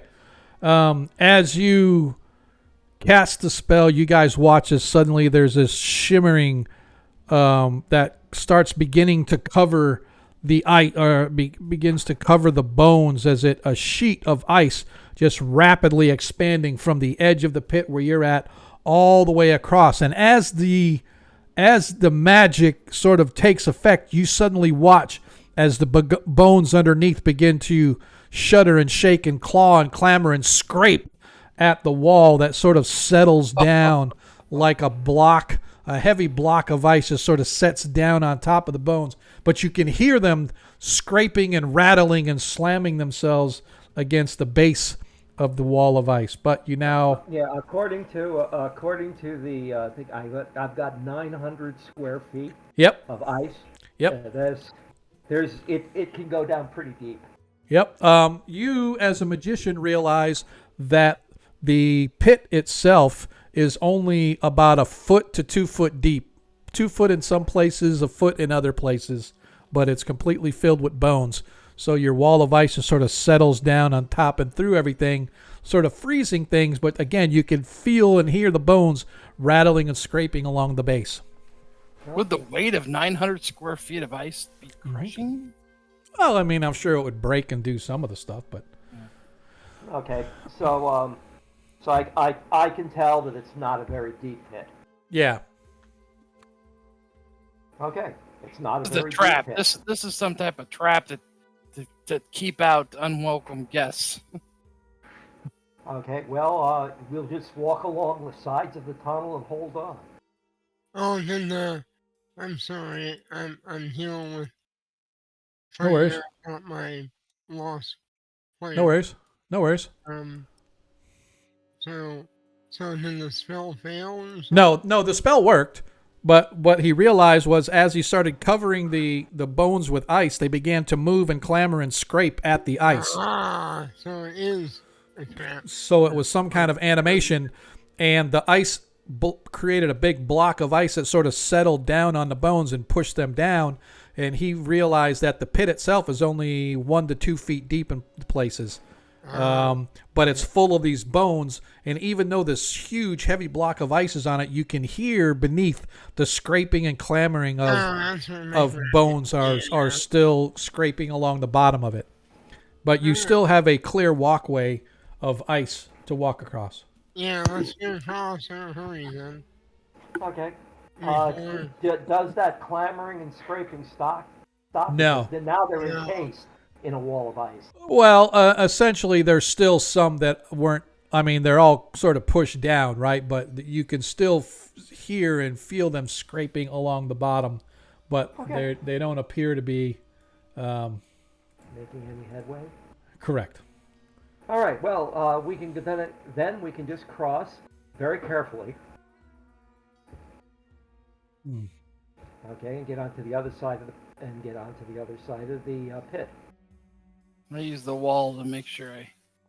And we're just be sure to All right. just be sure to keep a hand on the wall so that you don't. Yeah, that's what I'm doing. I need a dexterity check, Back from please, everybody? for everybody to go across. You get a -4 to your roll when you if you're using the wall. If you're trying to go straight across, it's a straight roll. If you're trying to use the wall to keep your balance, -4 to your roll. Okay. Does that make it harder or easier? Easier. Yeah, so Okay, you want I'm to looking roll at a under. six. You just do a dexterity check.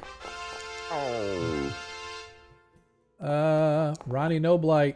Ooh. No, DM, I made it. I was going to say. I Didn't didn't. mine.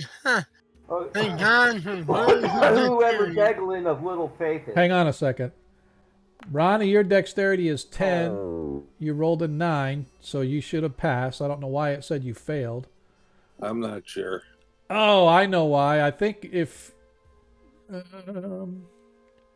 well, Deglin rolled a 19. I failed. Yeah. Yeah, but what is your dexterity? 12. Yeah, so even with the -4, you failed. Yeah. Zadkiel failed. I don't know why it said Ronnie failed, but I he didn't passed. fail. So Thankfully for making her. yeah, Thraden passed, and I didn't see Baron roll. Did Baron roll? Baron rolled a 10 -4 is 6. Okay, all right. So the 2 that failed, Zadkiel slips and falls, slamming into the floor, taking 3 hit points of damage. Really? Yep. From- Yep, slipping and falling, slamming onto the ground, full weight, boom! Ugh! 3 hit points of damage. It's a D6, actually, is what it normally is. So, I don't know why. Why is it not? I'm going to have to go in and take it off manually. I hate having to do that. 46. Actually, it shouldn't be a D. It's a D6 divided by 2, but it's like a D3, so I'll just do this. Just divided by 2. 3. So, Deglin, sorry, not 3 Deglin. Should be 1 hit point for Deglin and 2 hit points for Zadkiel. So, that was my fault.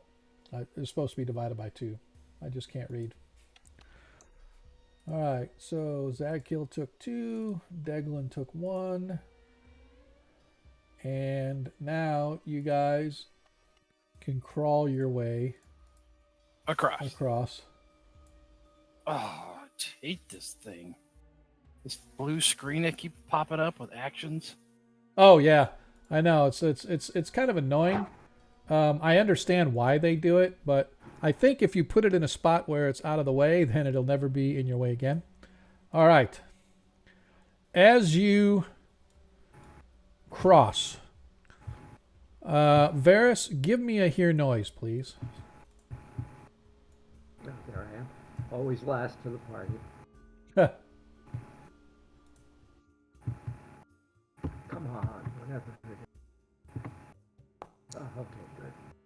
All right. So you don't hear, but you don't hear anything at first, but suddenly you hear what sounds like the fluttering of wings rapidly. I mean, rapidly fluttering wings.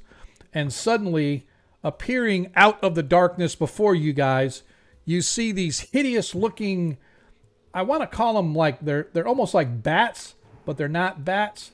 You can see that they have these mouths as they're flying. Let me see if I can get a good picture of one. Are they surgeons or something else? How many of them are there? Right now, you're not sure. I want to see. They have wings, but they're not bats. But oh, they're dragons. Yeah, no. Well, they're Harpies? surgeons. We might have I want to fought. see. Sturges. Well, they're Yeah. not Sturges, but I'm trying to. I thought it would let me show You the can- party the token, but Yeah, you can do it. You have. I forgot what. It's like shift something or alt. yeah. Hang on, let me see if I I forget can. what it is. Where is that?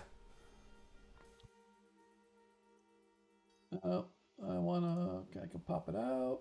Is it gonna let me do that? Okay, no, it's not gonna let me show the party, and I don't know why. Where I don't know.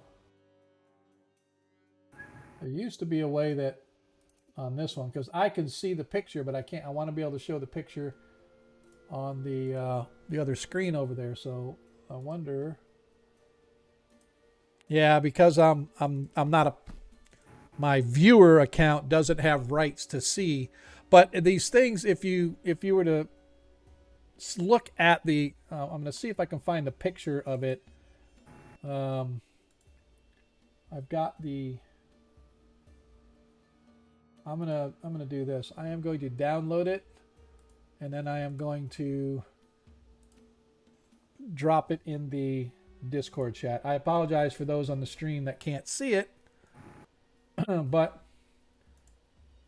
that's what it looks like in the Discord chat. I dropped it. Should be in the. Oh, maybe not. There we go. It's in the Discord chat. You guys can see what it looks like now. It's like it has these wings with this prehensile tail, and it has this wide open mouth, man. It's like this big cavernous mouth that opens up with these fangs on each one. So it's like a triangle of fangs. So when it bites down onto you, it's like its mouth wraps around whatever it's biting and clamps down into it, almost like a set of hooks digging into a fish on a fish net that come from different directions. That's kind of what this thing reminds you of. Okay, now they're flying at the top of the tunnel. They're flying they're flying. These things are small. They're probably maybe a little bit twice the size of a normal person's fist, right? But you can see that there's about 8 or 9 of them that are flying, that are coming at you guys. And once again, ladies and germs, we're going into our combat. Disregard the disregard the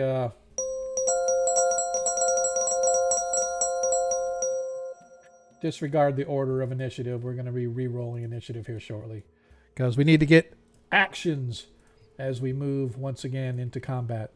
Tonight's going to be one of those nights. Deglin, Deglin's action. Deglin actions.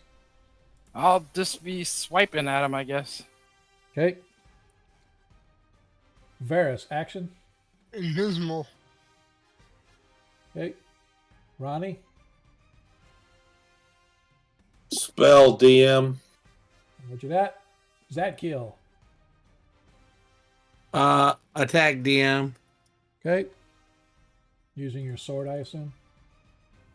Yes. Sword and shield. Baron. Spell. Okay. And Talasek shall grab out his sword. As we go back to, and I need to Reset initiative.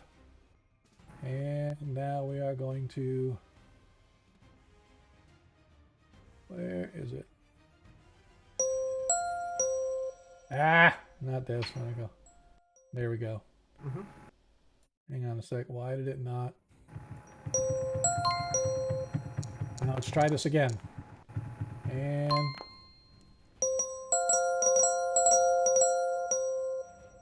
Alright. There we go.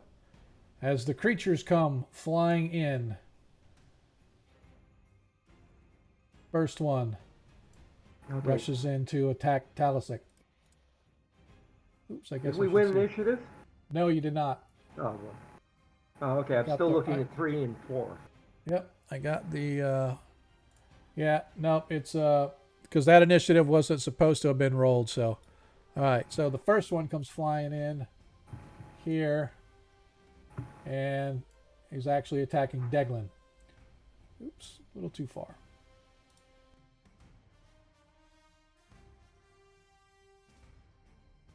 Alright.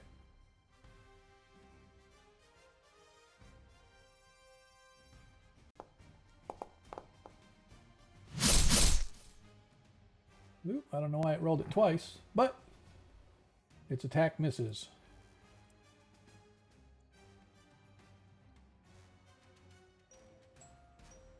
Oh, I don't like this at all. Alright.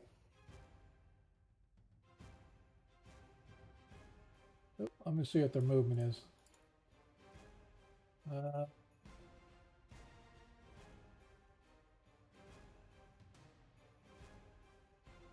90. Oh, just enough. Untarget. Oh, that's why it rolled twice, because I had 2 people selected. Alright, this one goes down, attacking Nat 20!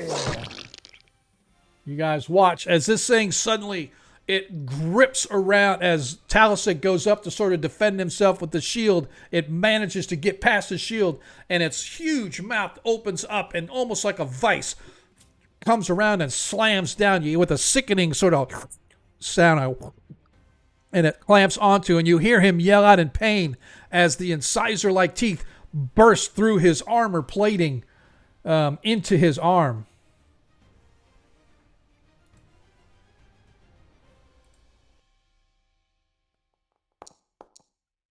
As he suffers 10 hit points of piercing damage as this thing locks onto him and now is beginning to drain his blood every round thereafter. Oh my god. I'll make sure that the hit points were taken off.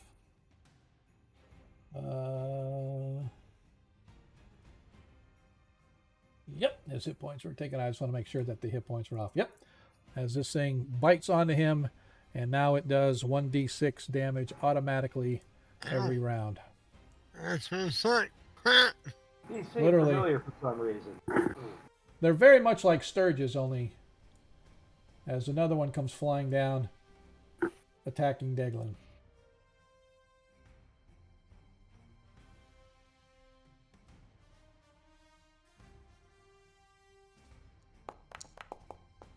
Misses Deglin.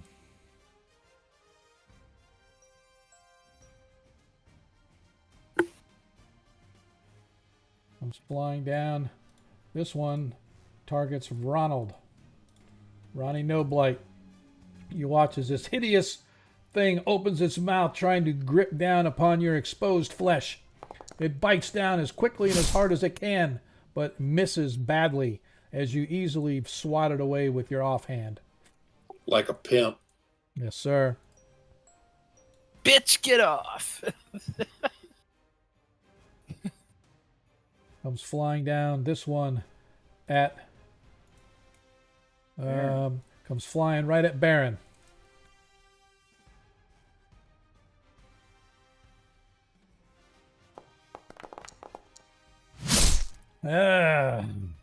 Misses. And I did it again. I forgot to deselect. Okay, Right. that could work out. As the next.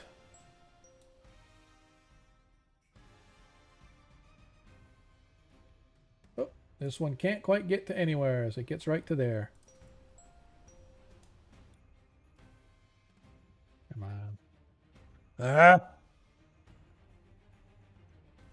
There we go.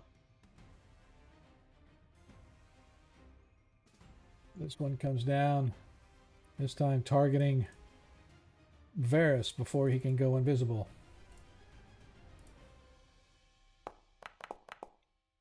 This is Varys. Alright, I'm starting to get irritated, you guys. Y'all need to get worse armor. I need to get rid of your magic armor is what I need to do. And last but not least, the last one comes fluttering down. This one also taking a bite at Deglin.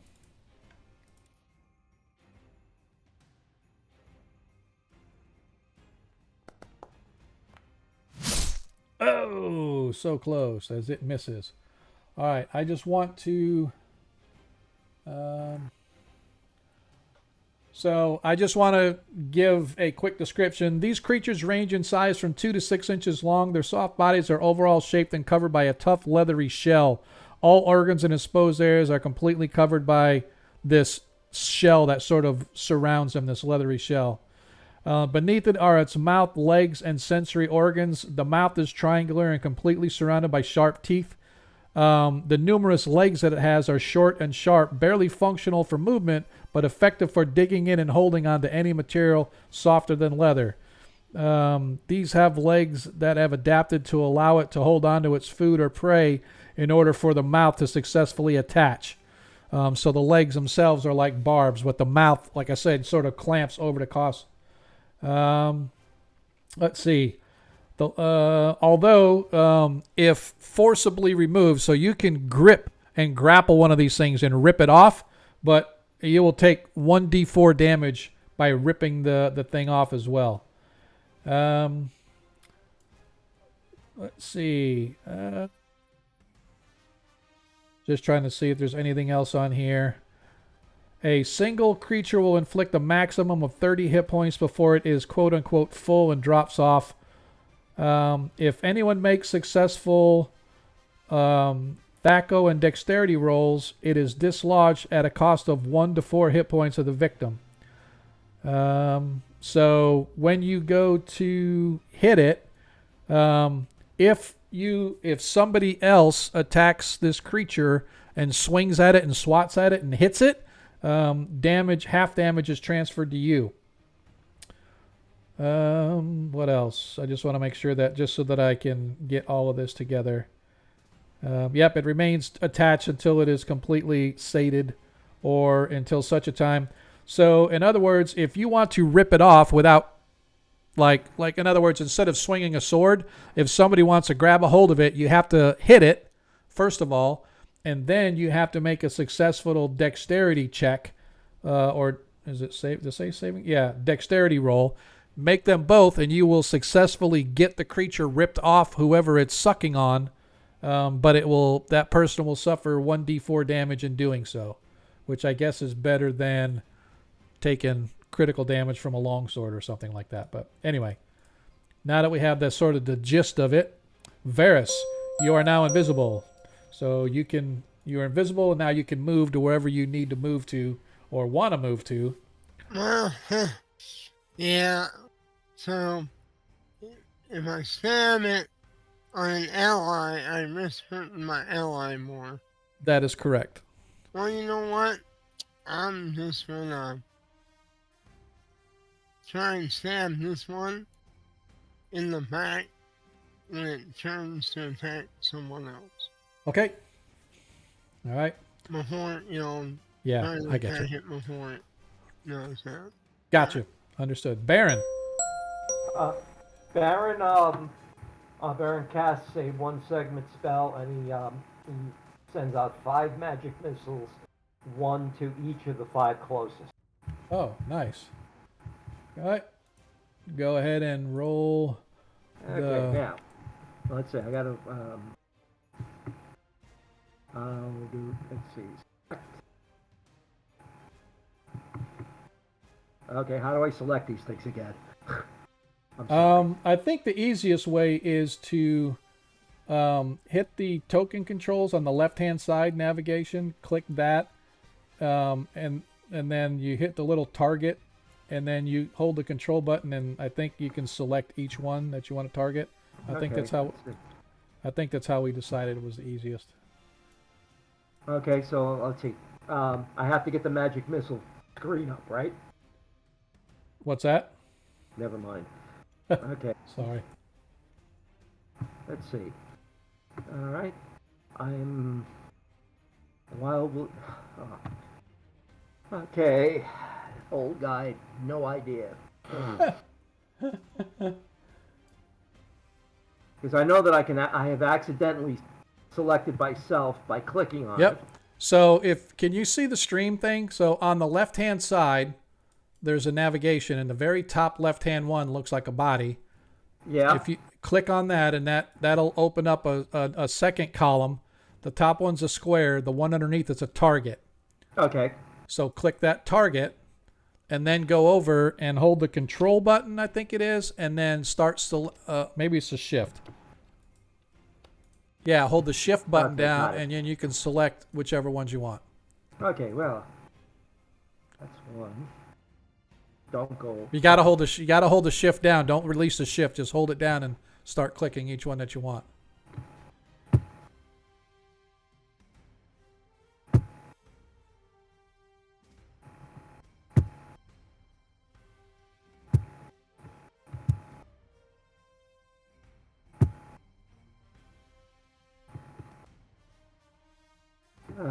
It's not letting you select them. No. No, I should. Yeah, I should be. I see the one that I've selected. It's Yep, got it's the red. arrows pointing in. Yeah. All right, but when I really move it- quick. All right, so you are the red. I Yep. move it. When I move it, it takes it off of it. Well, that's what I was saying. If you hold the shift button, right? Okay. If you hold your shift button down and just start clicking, it should, because it let me do it. Yeah, just hold the shift and just hold it down and just start clicking all the different ones. There you go. Don't release the right. shift button. Just keep. No, I'm not releasing the shift button. Yeah. Okay. It's different this time than the last Yeah. time I tried to do this. Yep, we're good. So you've got 5 selected now. Yeah. So then you just open your sheet and cast Le Magic Missile. I can do that. Maybe.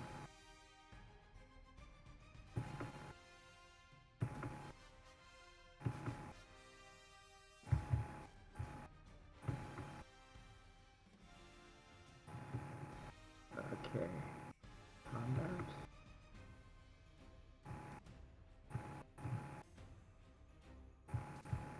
Magic missile. There you go. And just do cast. Cast. And then what? 5, and then click. And then I think you need to do damage 1 missile, because I think it'll cast. Well, if I can't remember, I think you need to cast 1 because you want 1 at each one. If you do Okay. 5, we'll see. All right, we can always go back and fix. All right. Well, here I cast the first one. Yep. Okay, and Just click the damage. Damage 1 missile, I think. All right, so I want to see if any of the other, what the hit points have on it. All right, so that has that many. Let me see what this one has. All right, so you did, yep, it did D4 plus 1, right? So it did 3? mm-hmm. Yep. Okay, so it looks like it did 3 to each one, so I want to make sure. Okay, That- 30, that- except that this one over here, yeah, is, let me put the shift. Okay, good. I have 5 of them now. We already cast it. Okay, You already, yeah. you already casted well- your spell, so you can deselect them now because it did the damage. I just checked. It took the damage off of each one. So you did 3 hit points of damage to each one, and each one of them are 3 hit points lower than they were. Okay, do they look No, they are upset? not that. Well, yeah, they're definitely upset as you guys watch as these green magic darts come blasting out of the fingertips of Barons, each one targeting a different one of these flittering creatures. As they blast into it, you can see if they are severely damaged, but it wasn't enough to take him down. All right. Okay, well, there's more where that came from. Yep. As Talisic cries out, "In the name of St. Cuthbert, these fell beasts, get off of me!" And he grabs he is going to first he's going to do his dex check.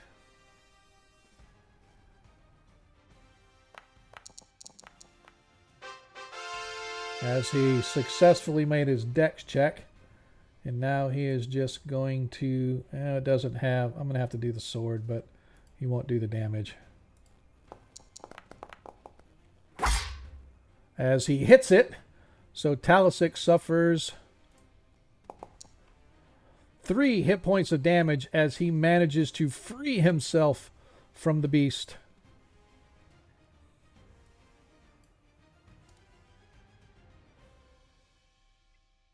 I want to make sure that there's nothing in there. All right, cool. All right, so he managed his, and now his second attack is going to be with his blade for Rizzle. Frizzle dizzle. As he has a critical hit. Normal times 2. As he manages to take one out. As that is his turn. Ronnie Noblight, you are up. All right, DM. Ronnie says, powers of dark, powers of light, it's time to wrap you all in colors tonight. He's a poet and didn't know it. Absolutely. Nice. You guys watch as all of these things suddenly light up, as they are now easier to hit in the dark. And I believe it is, what's the bonus on it? You get like a plus something or other. Would be plus Plus 1 2. DM. Or is Roger it that. plus 2? Whichever. Zadkiel, you are up, Minehair.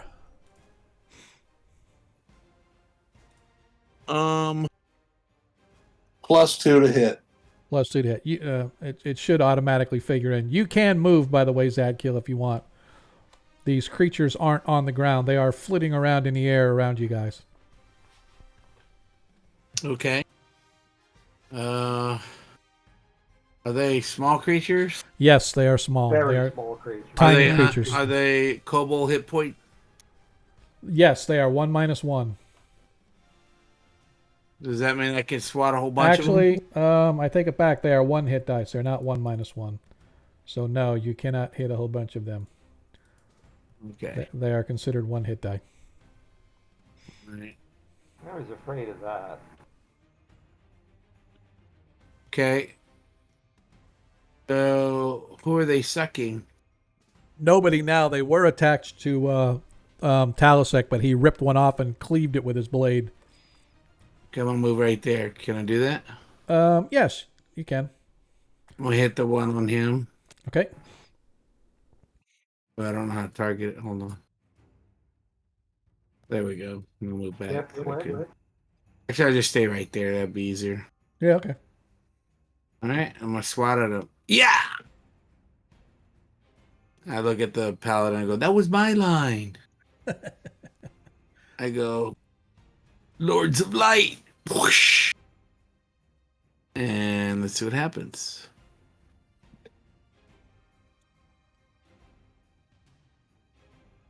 Shouldn't our paladin have an aura too?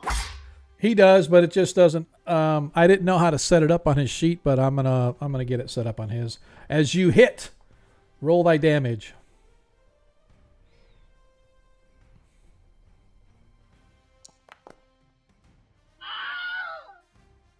As you cleave through the creature, as Zadkiel gets his second attack. Oh no, I only get one. You are 8th level now. I could have swore you got 2 attacks at 8th level. I do my second round. I could have swore that was at 7th level, and at 8th level you got 2 per round. Okay, I'll go with you. Nope. I'm going to look it up now because now you make me think. So, Paladin. 7 to 12, 3 every 2. Okay. Thank you, sir. I was thinking that it was at 8th. You got the... Okay. Good enough. Must be a different game I'm thinking of. All right. So, that is it for Zadkiel. Deglin. I'm just gonna hit this one closest to the wall, I guess. I'll target him. All righty. Smash him to the wall. All right, there we go. And roll the hit. Hits. All right, damage.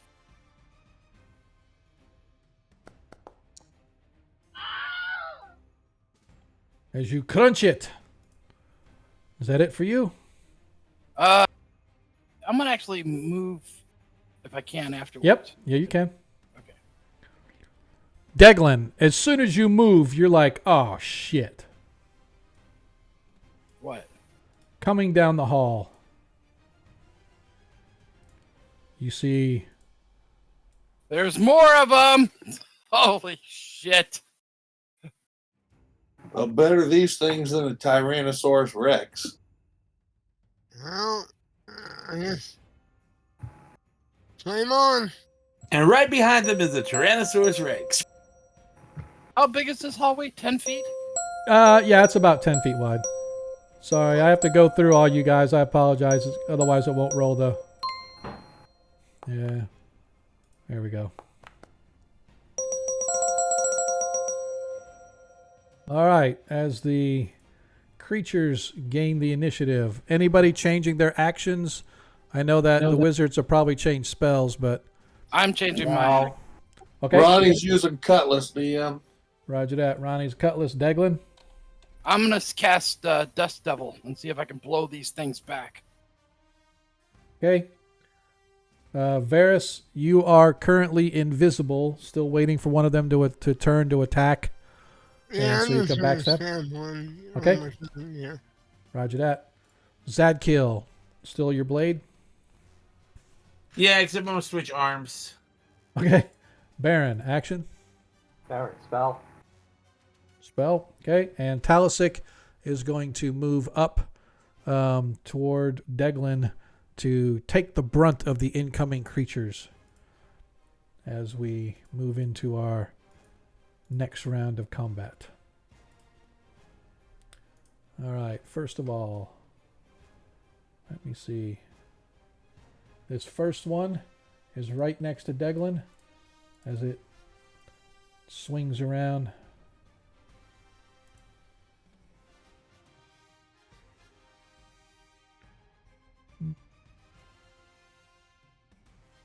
I have to roll the bite.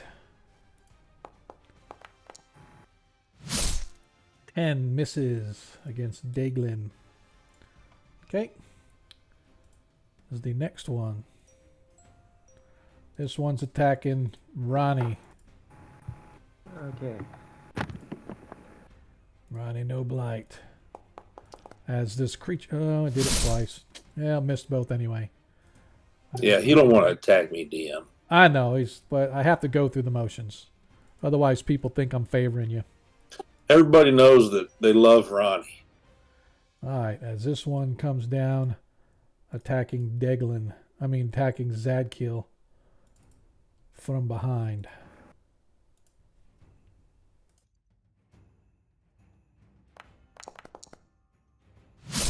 Still misses. Attacking him from behind and he still misses. What is up? All right, as this one is attacking Deglin or attacking Zadkiel as well.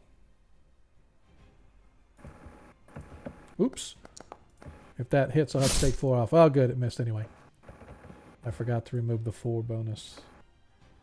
All right. So those all missed. This one is attacking Deglin.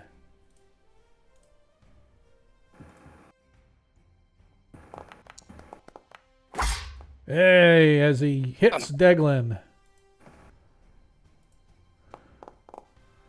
Deglin initially suffers 5 hit points of piercing damage.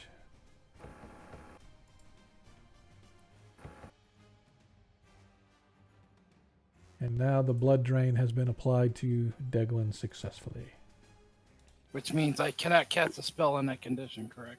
No, you can cast while you're there, but you actually. can Oh, I cast take it back. spell. You were casting your spell, so your spell is disrupted. So you will not. Your spell will not go off this round. So your turn is effectively wasted, although you can still move. But as far as attacking or anything, your turn has been wasted.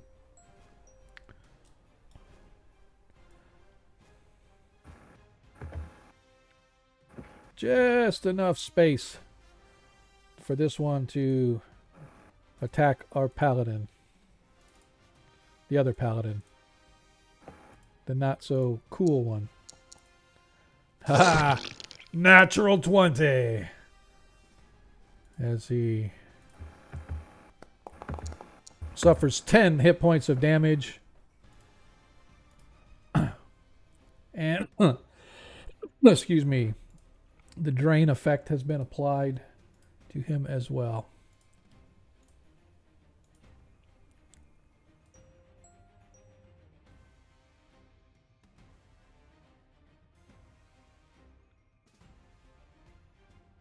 Targeting Zadkiel.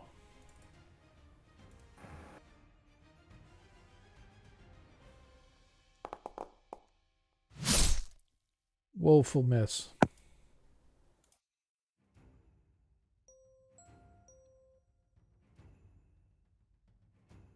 Coming in to target Deglin.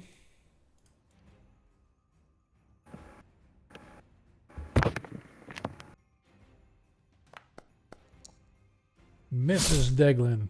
As even though he has one sucking the blood out of his arm or wherever it's leached onto him, he manages to fend off the other one. But more comes swarming in over him.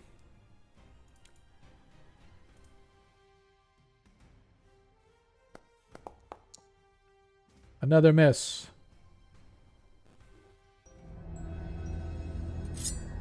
What'd I miss? What'd I miss? Hey! Hagar the Horrible. What? Nice. Very, very nice. Appreciate the cheers, guys. Hang on just a second as I need to move this one down. As he is coming to attack Deglin as well. How much was just cheered, Lando? When you find out for me?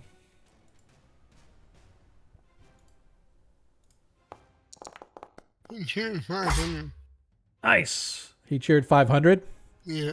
Okay. So that means each player has an additional +1. So let me get back to it. So Deglin, you have a 2 +5s now. Baron, you have 3 +5s. Ronnie, you have a +5 and a +4. Varys, you have a +5 and a +4.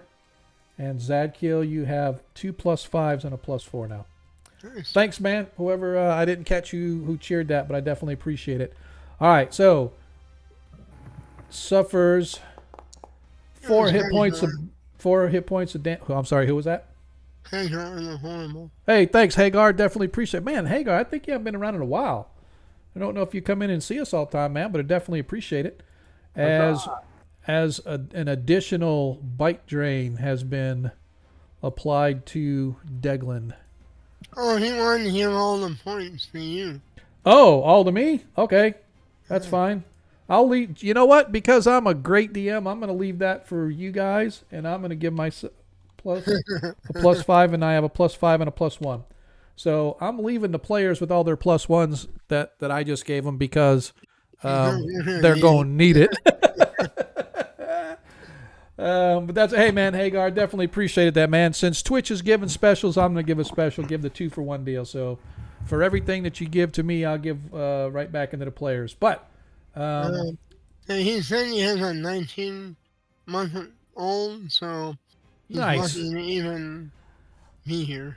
Well, dude, I definitely appreciate it. I understand I have a grandson who is turning a year in about 3 hours. He'll be a year old. So I definitely get that. And my other ones too. So yeah, it's pretty crazy. All right, so that one is done. The next one moves in as he flies around, and he is going to go after Zadkiel.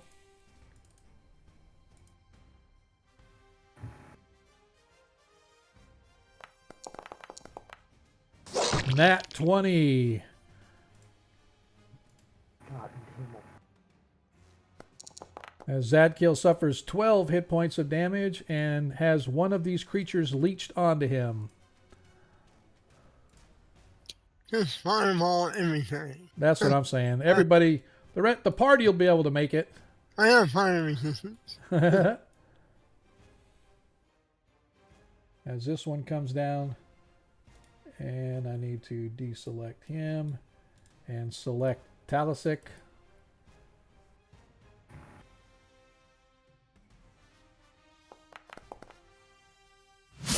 As he misses Talisic, Thraden as the Holy Warrior. And last but not least, our last one comes up.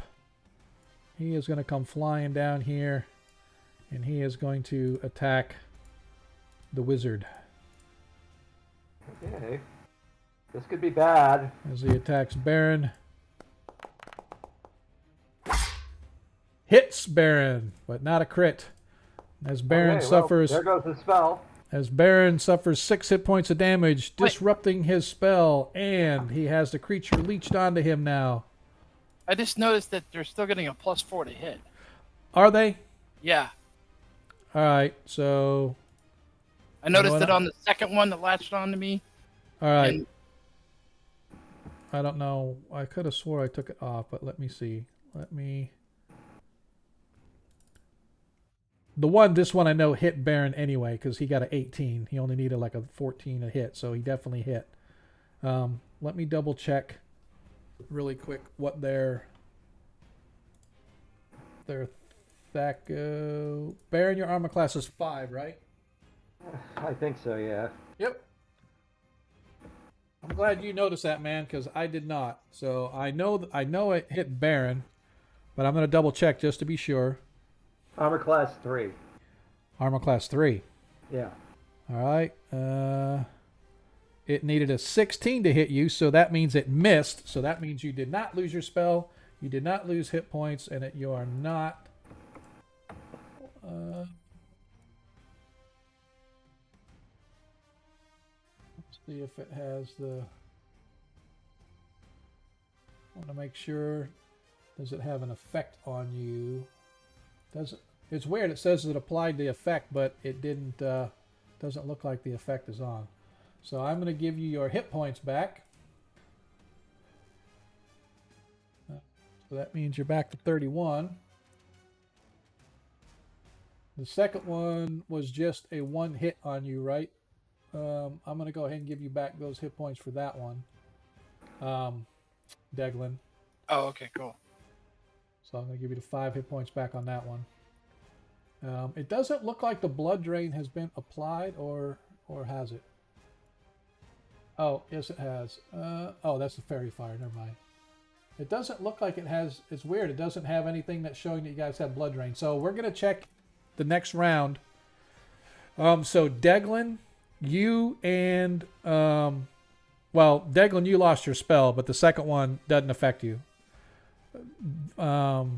Baron, you did not get hit, therefore you did not lose your spell or your hit points. And I think that was about it for everybody.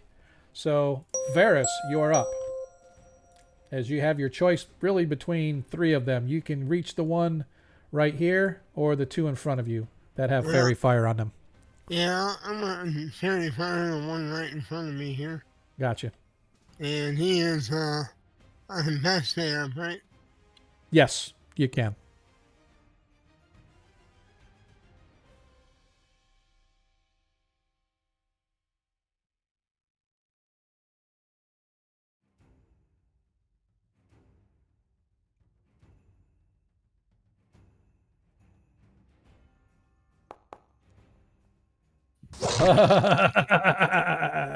Pretty sure you hit that one. Nicely done. Just go ahead and get it over with, dude. Just roll like 80 hit points of damage. Nice. Why did it not? That's weird. Did you just roll 4d2 plus 8 or 48 plus 2, or did you actually click damage? I rolled that. Yep, that's fine. We need to add that in, right? Because it's not. Yep. Because it's not set up to do that, right? Yep. All right, we'll figure it out and see what's going on. Yeah. All right. All right. Now you still have movement if you want to move, or if you're just going to stay where you're at. You know what?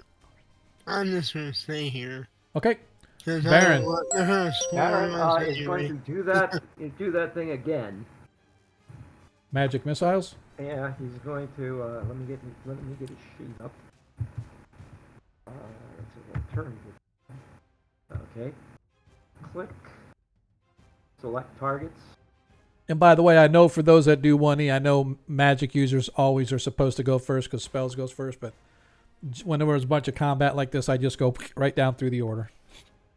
Okay. Let's see. Shit. That one. That one. That one. That one. And that one. Okay. All right. Now, go to the sheet. And magic missile. Cast. And damage. Nice. Nice. As you watch as some of the ones you hit before, bam! As 3 of them just poof get eviscerated and they explode in a little poof of dusty blood as you manage to take out those 3. 2 of the other ones look severely damaged, but they are still hanging on by a thread, it seems. All right, as Talisic is going to... I'm going to double check his... because I made a boo-boo, so... He's only going to get 1 attack this turn because I gave him 2 attacks last turn thinking he had 2 attacks, but he's only got the 1. So he is going to go ahead and first see if he can hit it. Okay, I guess I can go ahead on target. As he does hit it. And now for the hard part. Oh.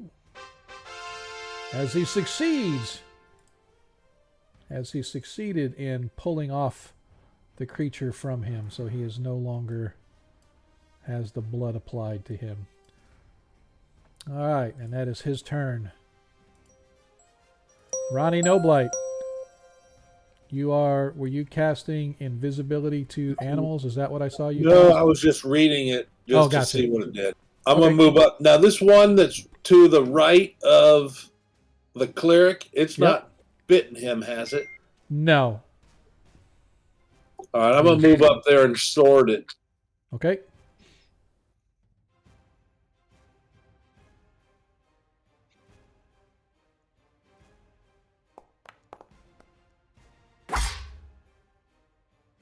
Nice. As you hit. That's weird.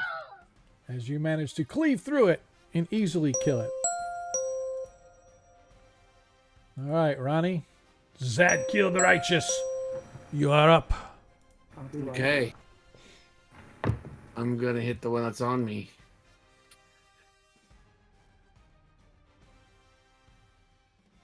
Actually, I'm gonna hit the one that's right here. Hello, can you hear me? Yep. Now I get 2 attacks. Now you get 2 attacks. Yeah. So we hit that one first.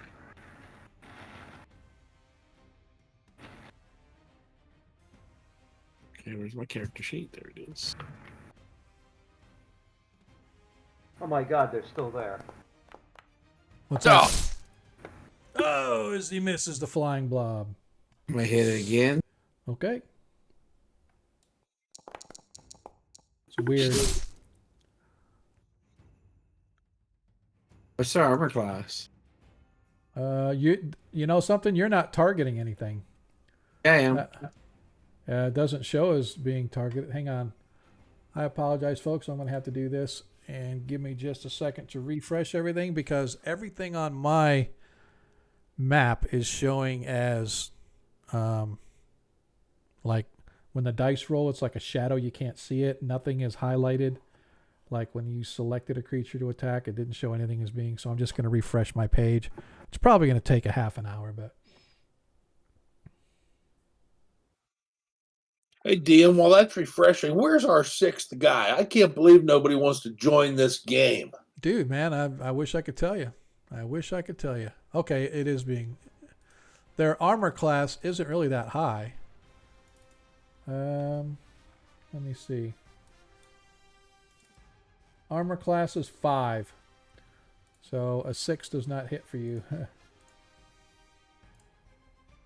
So, How many points is he off? He's got lots of points to use. that's true, but you can only use 5. So, I'm gonna use 2.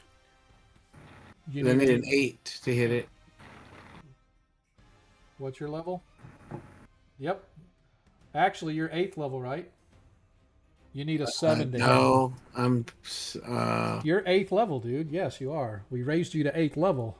Oh yeah, I'm 8th level. Yeah, so you now need a 7 to hit. So if you want to use one of your bonus points, you can. Yeah, I'll use one of them. All right, so that leaves Zadkiel a +2 +5s and a +3 now. So you now hit, so go ahead and do damage.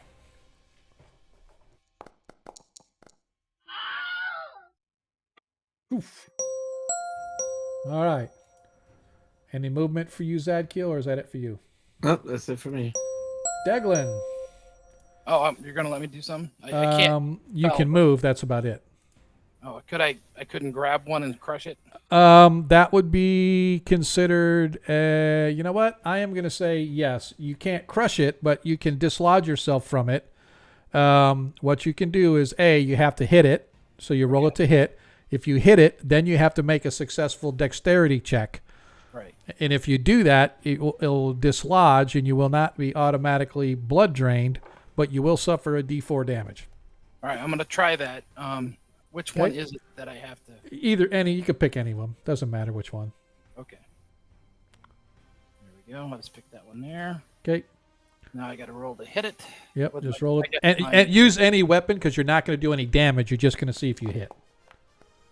As you hit, now you roll a dexterity check, and if you make your 20. Yep. Oh, where was it? Oh, there. All you have to do is click on the dex, the Yeah. D underneath your name. Oh, I made it. As you made it successfully, so now the creature has been ripped off of you, so you're not getting blood drained, but you do suffer 4 hit points of damage. In the fact was you rip it off. Woo. Thanks. Get out, demon. I'm telling you. Get in my belly. All right, so that leaves you 56 now. All right. Couldn't just squish him with my hand like. No, you know something? If you wanted to hit it, unfortunately in this game, it's like a 1 plus your strength. So, all right. So that is Deglin's turn. As we go back to the top of the order, Deglin, you still have one that's attached to you. I'm gonna look and see if it automatically takes the drain out of you. I don't know if it will. I thought that's the one I ripped off was the one. Oh, that's right. You're right. I forgot because the second one I said did not hit you. You are correct. Thank you for reminding me. Because originally 2 had hit you, but now 1. Right. And so I don't think anybody has any latch on now. So I'm going to double check. He's still at that hit point, so he's good. But I do have to roll this for the Paladin Talisic because I forgot to take off the damage when he ripped that one off of his arm. So he did suffer 3 points of damage. All right. That being said, back to the top of the order. Actions, please, Deglin. I'm just going to start squishing. Mace. Yep. Okay. Okay. And Ronnie Noblight. Cutlass DM. Cutlass it is. Varys. Are you moving more dudes in here? What do you want me to tell you, man? Oh, Really? we are never gonna get out of here. I don't know what you want me to tell you. Can we run? Maybe we should just run. Well, the ice is still here, right? Yes. No, I mean run forward, and maybe they'll. We'll just kill them all. All right. Well- Varys, your actions. Yeah, I'm trying to find out something. Okay. Are all three of these on Penguin? They're attacking him. Yes. They're not attached to him. No. Alright, I'm gonna move up and help him. Okay. Zadkiel, actions. Same. Keep swatting at him. All right. Baron, actions. Spell. Spell. And Talisic is going to continue with his blade. All right. As we...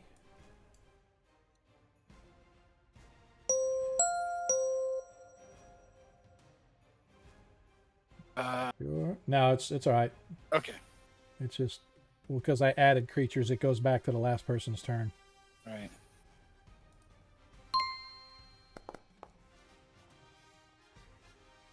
It's weird that it rolled them all separately.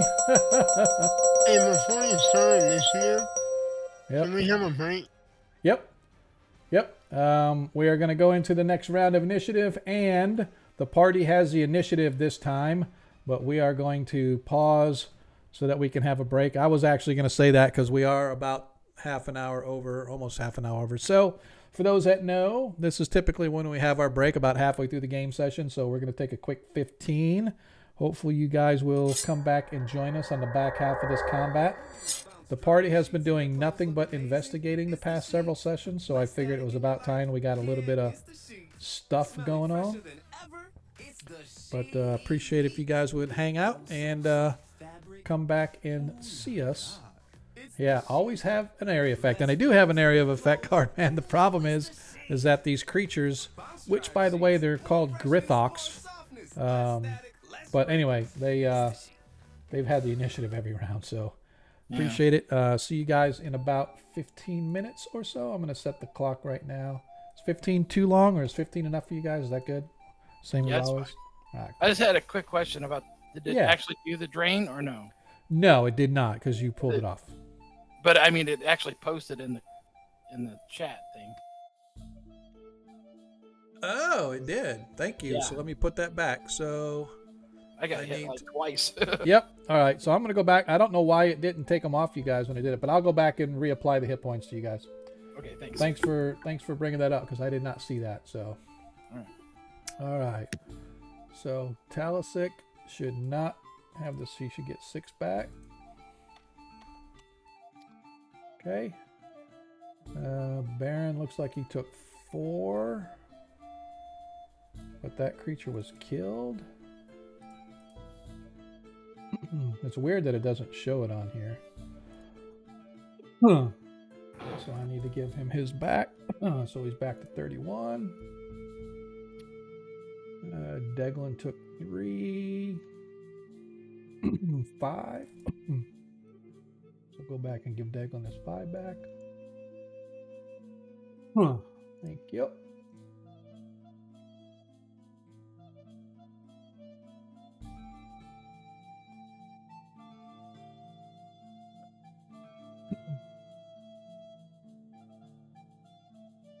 Let's see, how do we...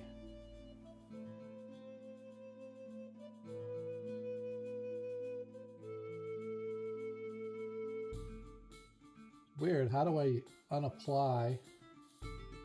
It doesn't give me a way to unapply the damage I took. And which, by the way, if you guys are watching, we are now listening to the smooth, silky sounds of our very own Monkey Boogers. Encourage you guys to go check out his channel over on SoundCloud. So, I wonder if any of our ARS guys are out there. This is... our channel uses the advanced roleplay system, which is based off the Ostrich, which is as close to first edition as you're going to get anywhere that I have found for Foundry. It's a great system. A lot of the stuff's automatically, like you saw here, the bite damage, it automatically drains. The problem is most effects in the game will show something on the token that they're applied to, but this does not show anything applied to. It shows all of his stuff, but it doesn't show any of the stuff that's applied to them. So I wonder how I can unapply. We'll see if it happens again next turn, because if it happens next turn, then we're going to have to figure something out. Without me just, I'll bring it up. Because you would think if the creature was killed, that it would no longer apply. Uh-oh. Wait. Is there something in here that's... Looks like he's got something applied here, maybe? Charge. Oh, looks like they added some extra things. Cumbrance.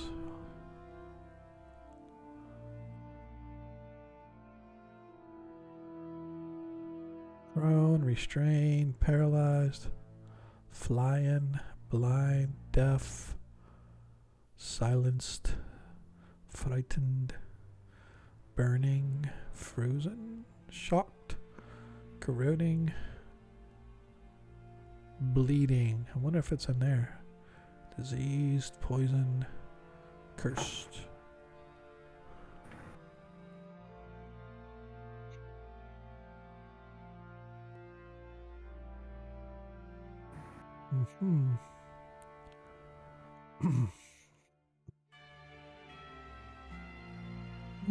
Yeah.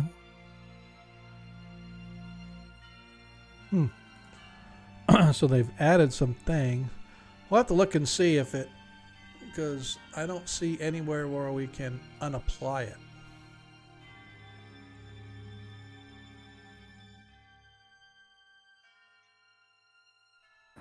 What?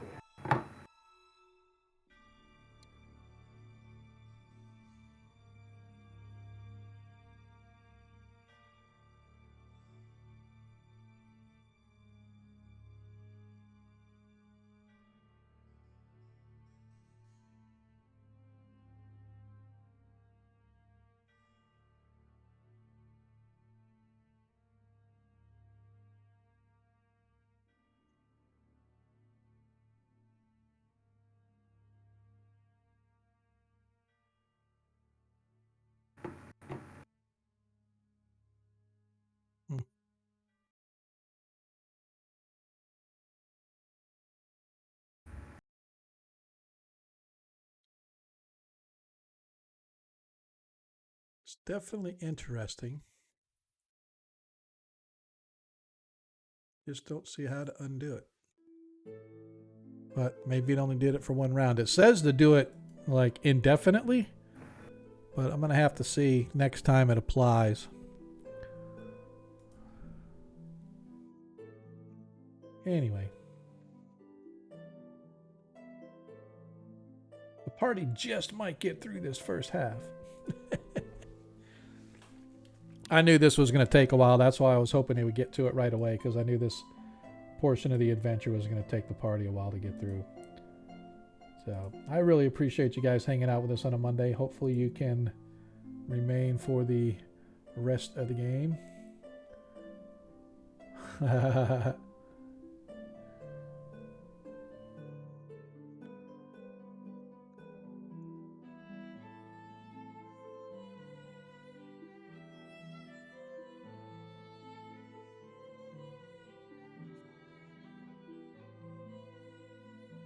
Oh, moving back to the ATL. Look at you. Sorry to hear that. You should come down to Orlando. We got a Thursday night game that's going to be starting up here this week.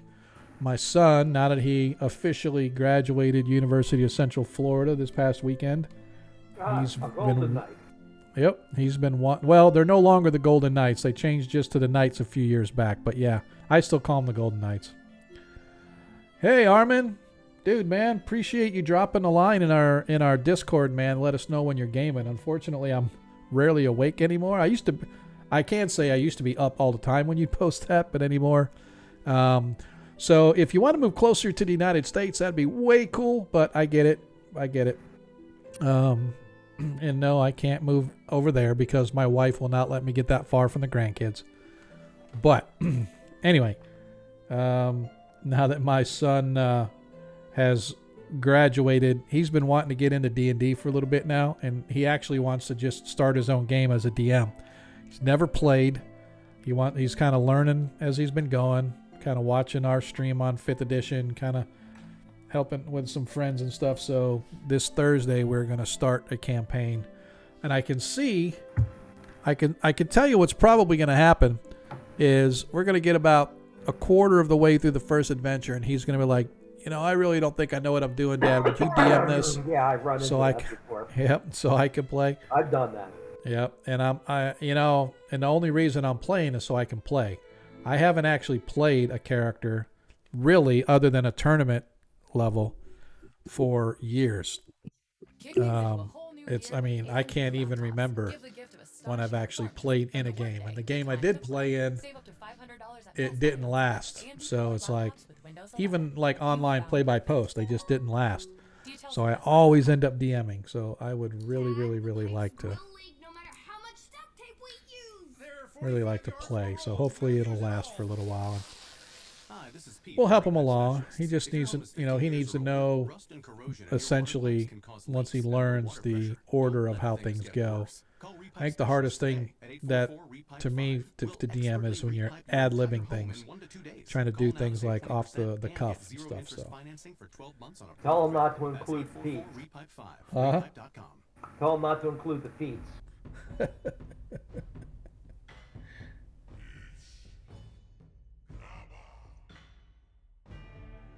Oy. Take my glasses off for a bit because my eyes is burning.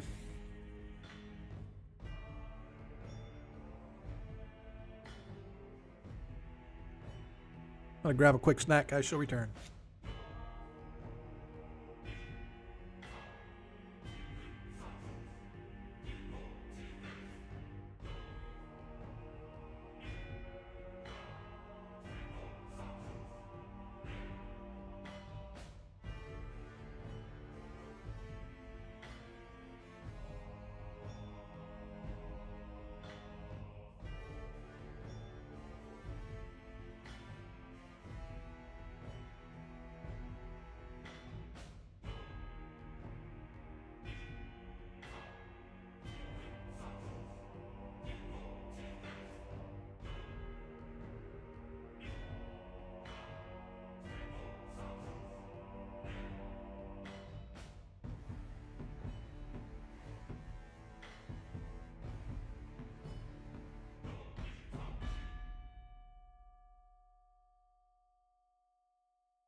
And we are back. I think. Is everybody back? Not sure. My eyes are on fire. I don't know what happened, but all of a sudden my eyes started burning. It's like, I'm hello. Is everybody here? Let's see. So, welcome back, everybody. For those that are not aware, our party is currently involved with combat with all these little blood-sucking little monstrosities that are flying up and attaching themselves to them, much like a sturge, only smaller and a little more nimble. They are not nice beasties. And the worst part about it is it seems that every round more and more seem to be coming. So let's kind of pick up where we left off if everybody is back. Currently we are at the top of the round. Right now I am going to go back and do it as should be in first edition. So Baron, you are up with your spell cast, sir. Okay.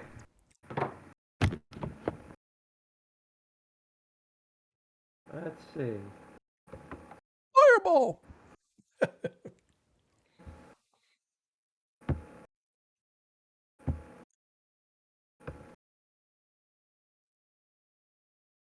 And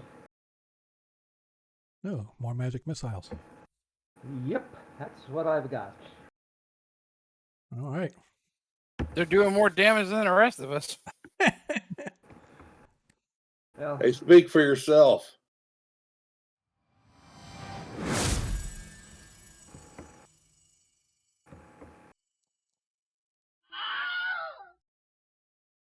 all right. One 4 gone. points of damage each. 4 each. Mhm. All right. All right. Go ahead and deselect them as we go. Varus, you are up. I'm almost It's understanding. interesting that it does the same damage for all of them. It's done it each time, DM. I don't think that's quite set right. No, that's the way it's supposed to be, actually. If you look in first edition, each one, you don't roll them separately. You roll once, and that's applied for each one. Oh, no kidding. Yep. Kidding. I've been rolling individually. Yeah, I mean, honestly, it's depends on how you want to interpret it. I always interpreted it as you roll it once, and that's how much each one does. Well, he's been having good rolls then. Keep it up. Thank you, sir. Yep. Thank you. As you strike with your long sword against the nasty little critter.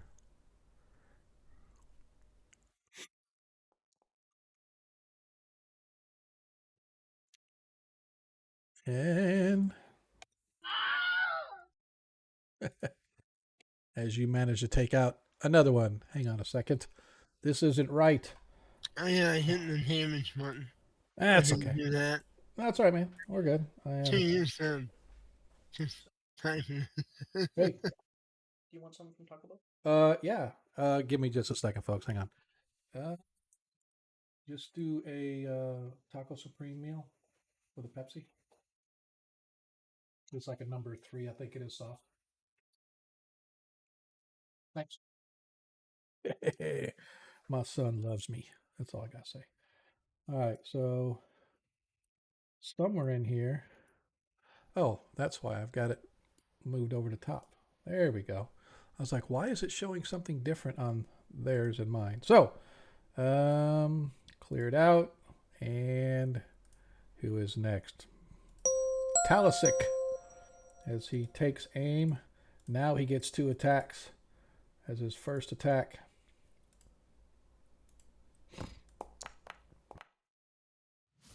Are you kidding me? Well, we'll just have to try that again. Same one.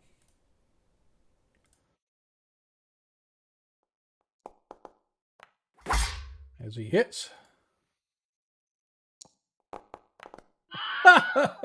Fortunately, you hit him with the magic missile because he only had a couple left. He only did 4 damage. All right. That's Talisic's turn. As we are now up to Ronnie Noblight. All right, DM, I'm going to step right back here. Ronnie, your vision shows you that more of these creatures are coming down the tunnel. Beyond these ones? Yeah, Oh, you can yeah. see up here. You can see several up here. a whole new wave. Oh, I thought you were talking beyond that wave that's right there. No, that's about as far as y'all's eyes can see. But Roger. Why do you keep moving me? I didn't touch you. Somebody's moving me. Mm-hmm. I think Ronnie Noblight's moving you. Maybe Burly Bear's nudging you from behind.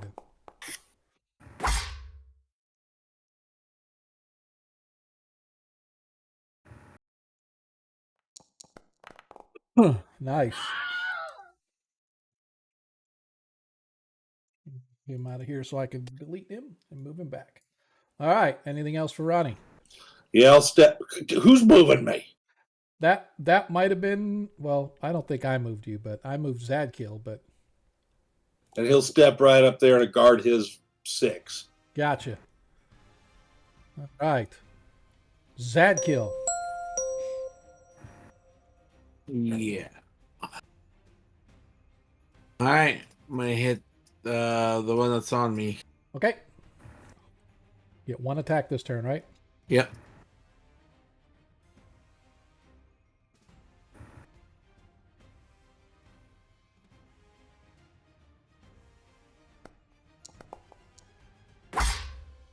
Oh no! You hit. Oh, barely hit. Oh yeah. Why do you get the plus? Oh, plus. Hang on a second. I had it Weapon on mod me. strength. Yep, gotcha. 9 hits.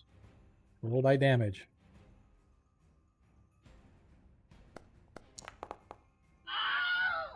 Nice.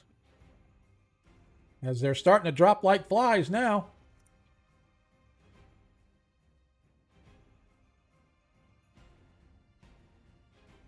Deglin. Okay, I'm gonna swing at that guy.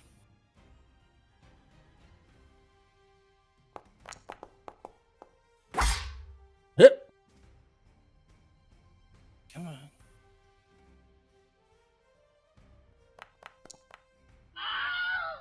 Nicely done.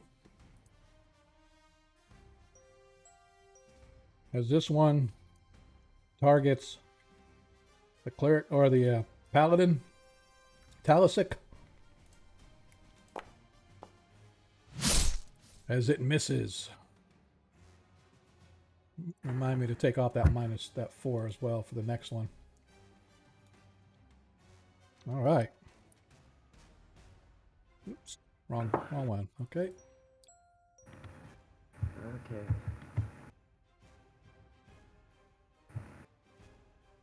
Oh man. A whole new swarm.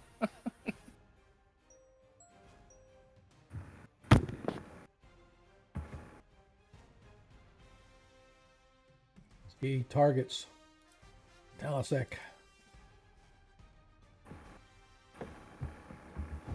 No modifier. Good.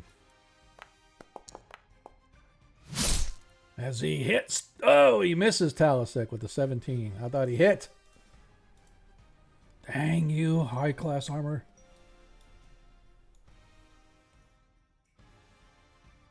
This one's coming for Deglin. High class armor, that must be available to just the wealthy. Yes, sir. Capitalism at its finest. As he misses Deglin.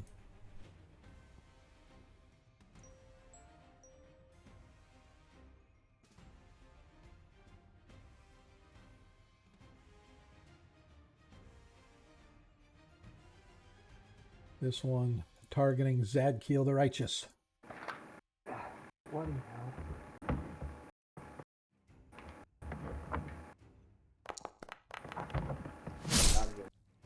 Oh, misses Zadkiel.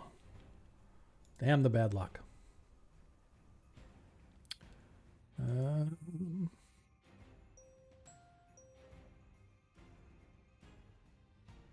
This one is attacking Varys.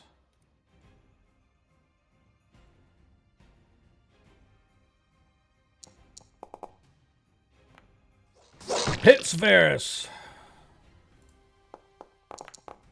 For 4 hit points of damage, I need to take the extra 4 off. And it is attached to you as it begins to drain blood. So instead of two, you actually took 4. So you actually have 65, not 67. All right, and again on your turn, you can attempt to rip it off, or try to stab it with a dagger or something like that. But whatever damage you do, it half goes to you.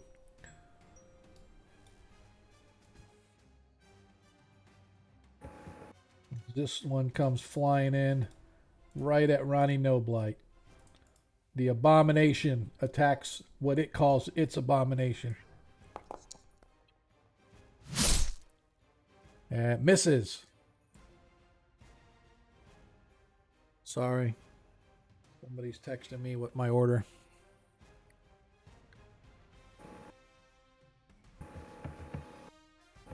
Apologize for that. My children have no boundaries. All right. So that one missed. And I think there's like 2 left. Yep, 2 more. This one comes flying straight down, also attacking Varys.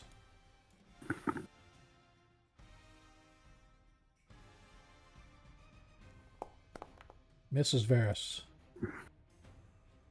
All right, and the last one.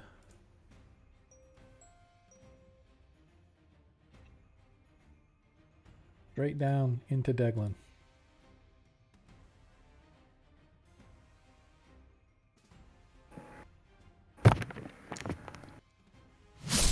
All right, as it misses. All right, so that is the end of this round. So, moving to the top of the next round.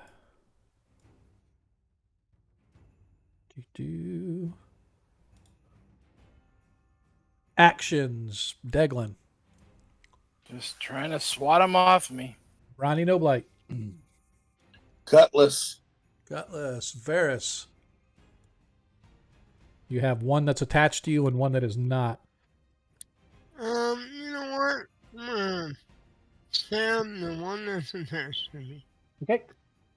Fair enough. Because I'm not.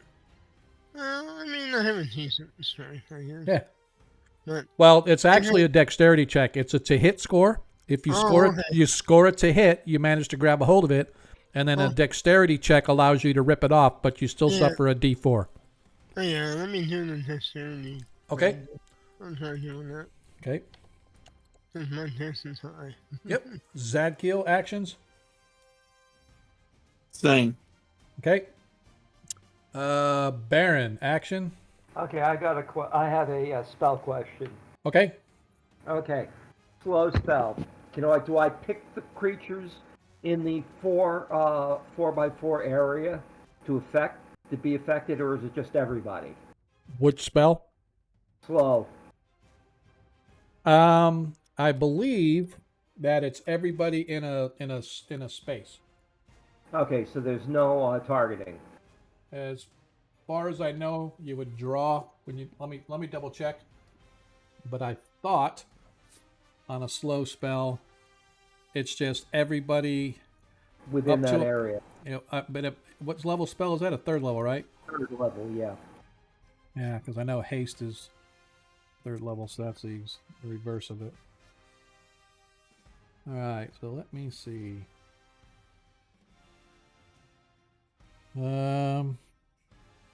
Yeah, any up to 1 creature per level, so you can do up to 9 creatures in a 4x4 area.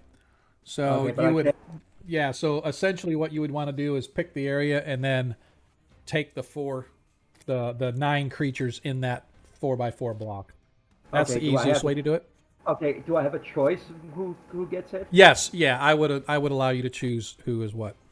Okay, spell. Okay, kind of figured that. And Talisek's going to consider his sword. And of course, you knew it was coming. Burly Bear? Another We could use another freaking line of Jesus Christ. We've got to stop this.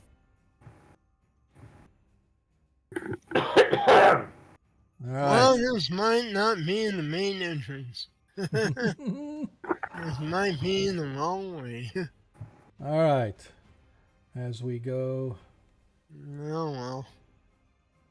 we'll just have to suck it up and continue on. Hopefully we can get there from here. Or there just could be, or it just may be that there's a bunch of them. We're going to have to get through them all in order to get to the entrance. Yeah. Might run out of time tonight. Yep, that could be. I don't know why it does this. Where's that 80 fireballs that you have? Yeah, hit us again for the sucking damage. Party is up. So Baron, you look as you see ahead. You could see in the glimmering light given off by the light given by Deglin. In the light, you can see there is another wave of these creatures flying at you guys. You heard that, right? They hit us again for sucking damage when we don't have any attached. Oh, okay. Hang on. Let me undo. Undo. Undo. And undo. How wide is this corridor again? It's a 10-foot wide. Okay, there we go. Okay. Okay, slow. Okay. All right. Zoom in. All right. So you just have to select which ones that you want. Up to 9 of them. Okay, let's see. 1, 2, 3, 4, 4, 5, 6, 7, 8. How about that? 9. Yep. So you just cast slow and then click apply effect. Okay, cast slow. And that sheet out of the way. Okay.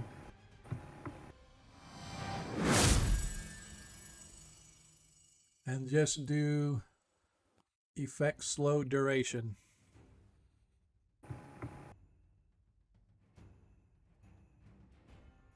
Okay. All right, so they are all effectively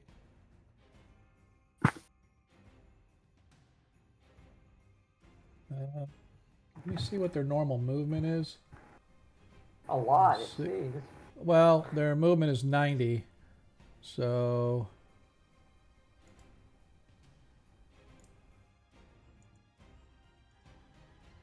oh, need target to apply effect. So let me do this.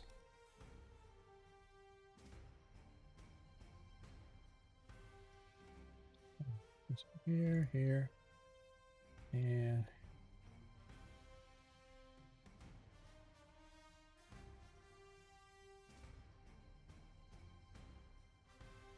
all right.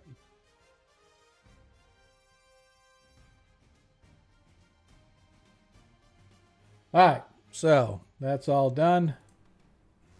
And that's it for Baron. Don't forget to deselect them, please. Okay. Varys, you're up. Alright, well, let me yank this sucker off me. All right.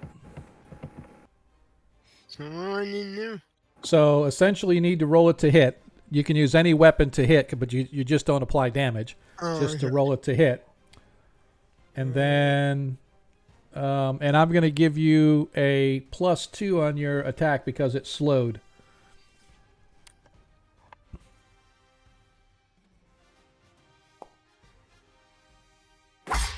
All right, that hits. So now you just need to make a dexterity check.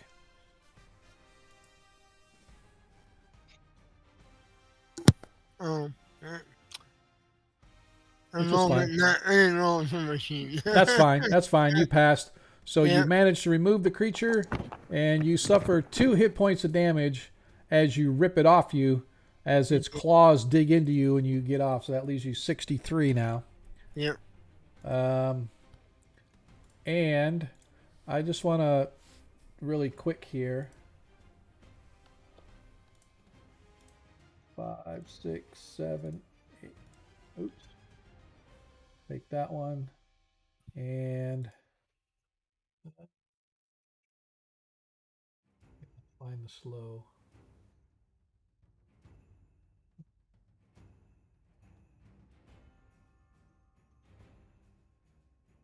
I hate that it doesn't show me which one it is. I have to go and mouse over each one because I don't ever remember what they are. Targeted, marked. Doesn't have a slow. Disease, bleeding, corroding, docked. They have hourglasses on them. Do they all? Yeah, they all have hourglasses on them. Yep, you're right. That's kind of weird.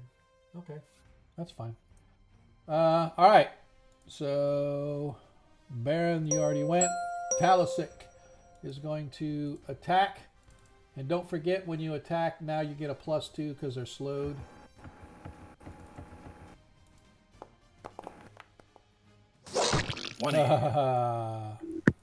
Damage. ×2.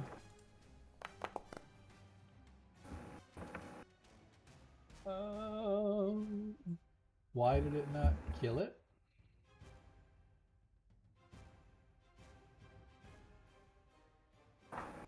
That's really weird because he did 8. As that one is gone. What the hell?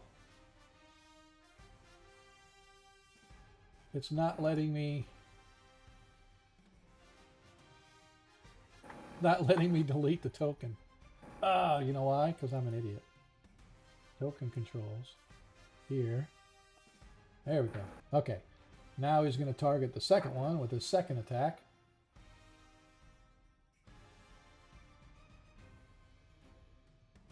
And it is slowed as well. As he hits.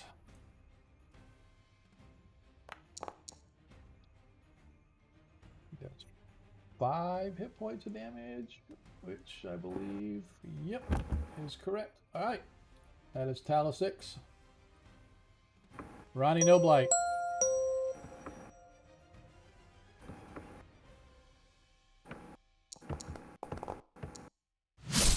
Ronnie misses on his attack. How many did I miss by DM?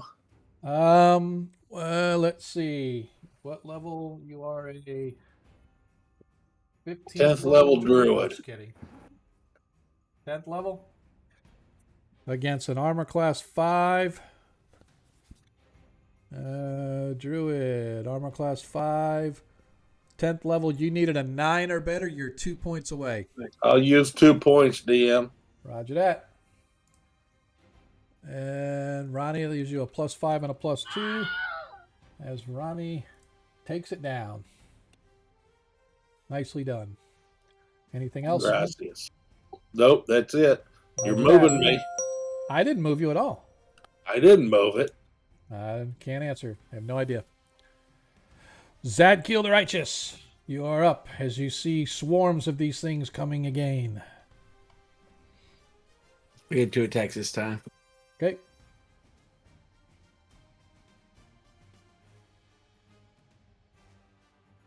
Well, let's see what happens. 18 hits.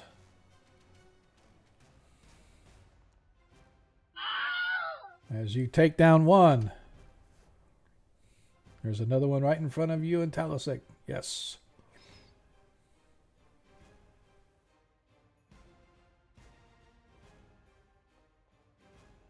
Hits.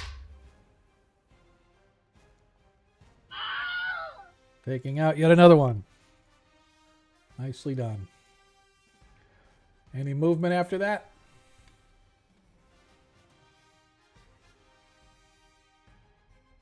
Okay.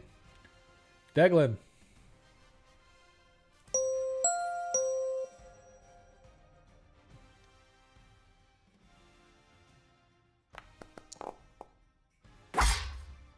Hits.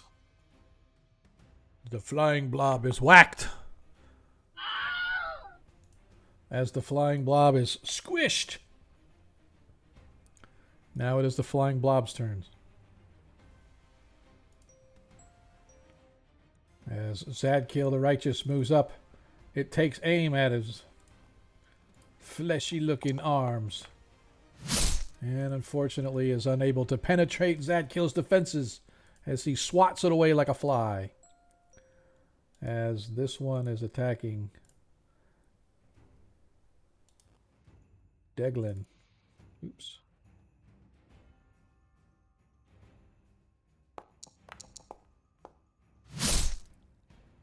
Oh, missed by 2. I should use some of my points, but I'm saving my points for real combat. It actually had a +2 to hit, and I'm like, huh? How did it miss? Yeah, no, it's not supposed to be a +2. Actually, yeah. So just remind me that these ones that are slowed. Hey, woo! Raiders! Somebody give me a shout out for Goblins and Warlocks. Thanks for the raid, guys. Definitely appreciate it.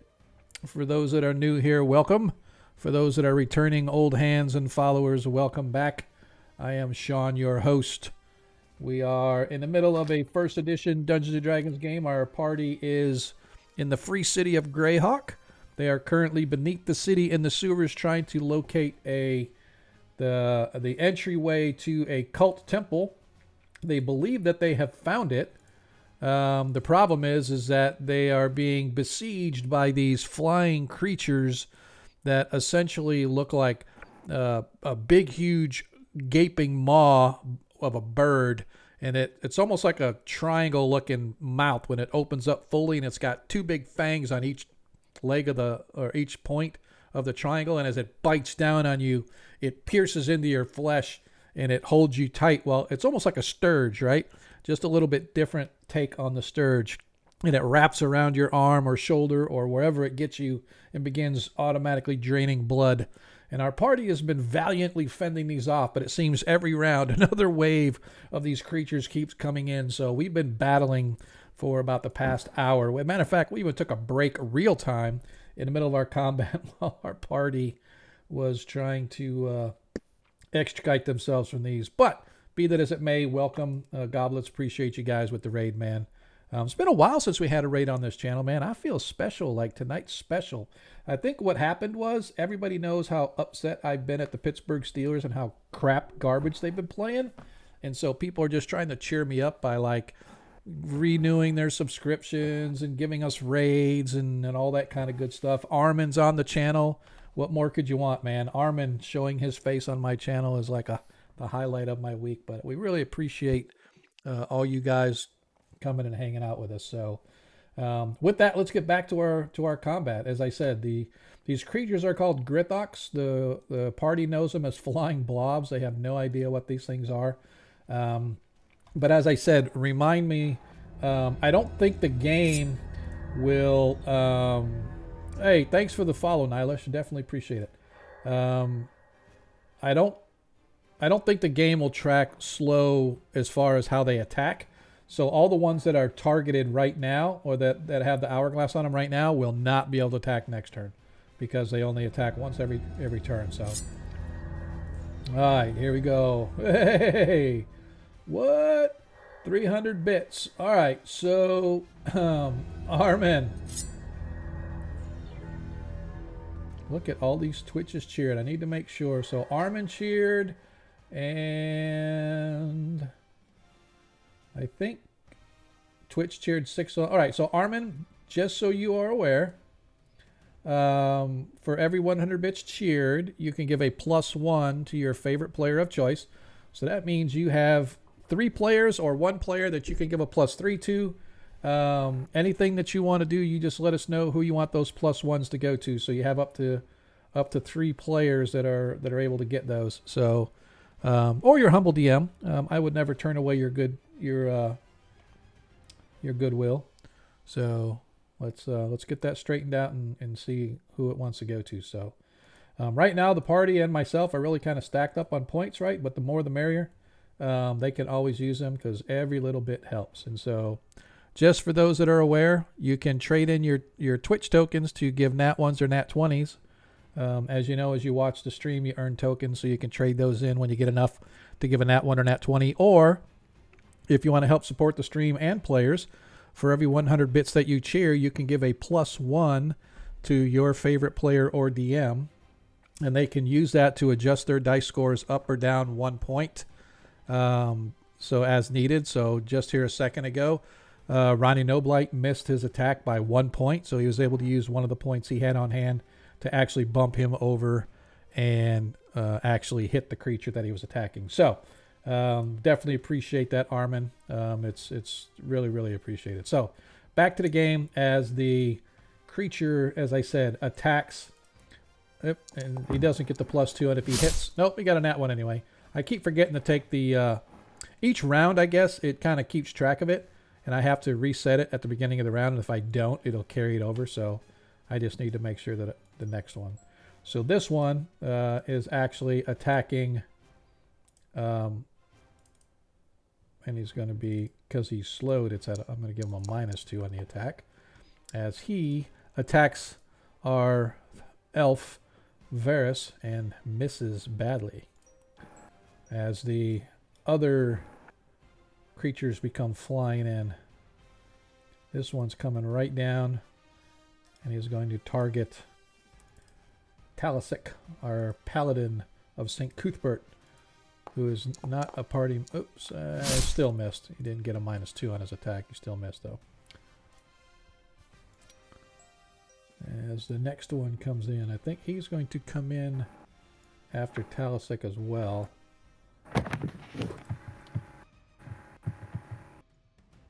But he does not get the minus on his attack. As a 3, man, tell you what, I don't care how many pluses I get, there's no way a 3 is going to hit an armor class -3.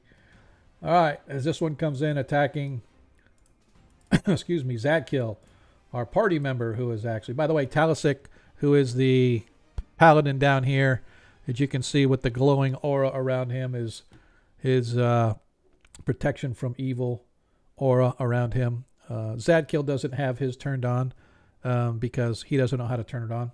So we didn't turn it on, but he still has it. That's one of the things I like about this game system. Was that double nat ones? Sure as heck was. That's crazy. All right, but it missed anyway. I accidentally had 2 characters selected. That's why it rolled 2 dice.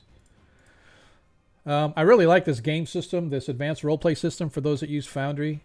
They have a lot of stuff that they include in the game that is just absolutely great, including things like tracking when spells are affected, automatic damage tracking, etc. This one flies right over the top of you two and attacks Ronnie Noblight in the back ranks.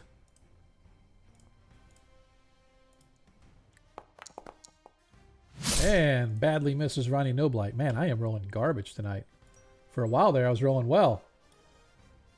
Just a matter of perspective, DM. Yep, as this one attacks Ronnie as well.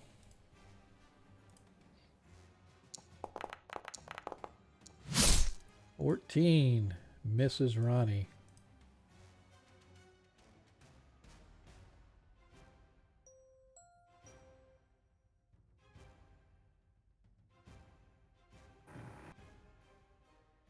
Attacking Deglin, our warrior priest of Jeskar. Hit! Damn it!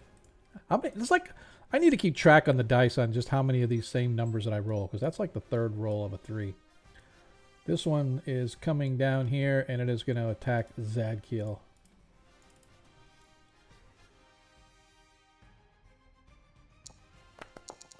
Oh, did it again. Both missed anyway, doesn't matter. I forgot to unselect Deglin. Alright, and there's one left.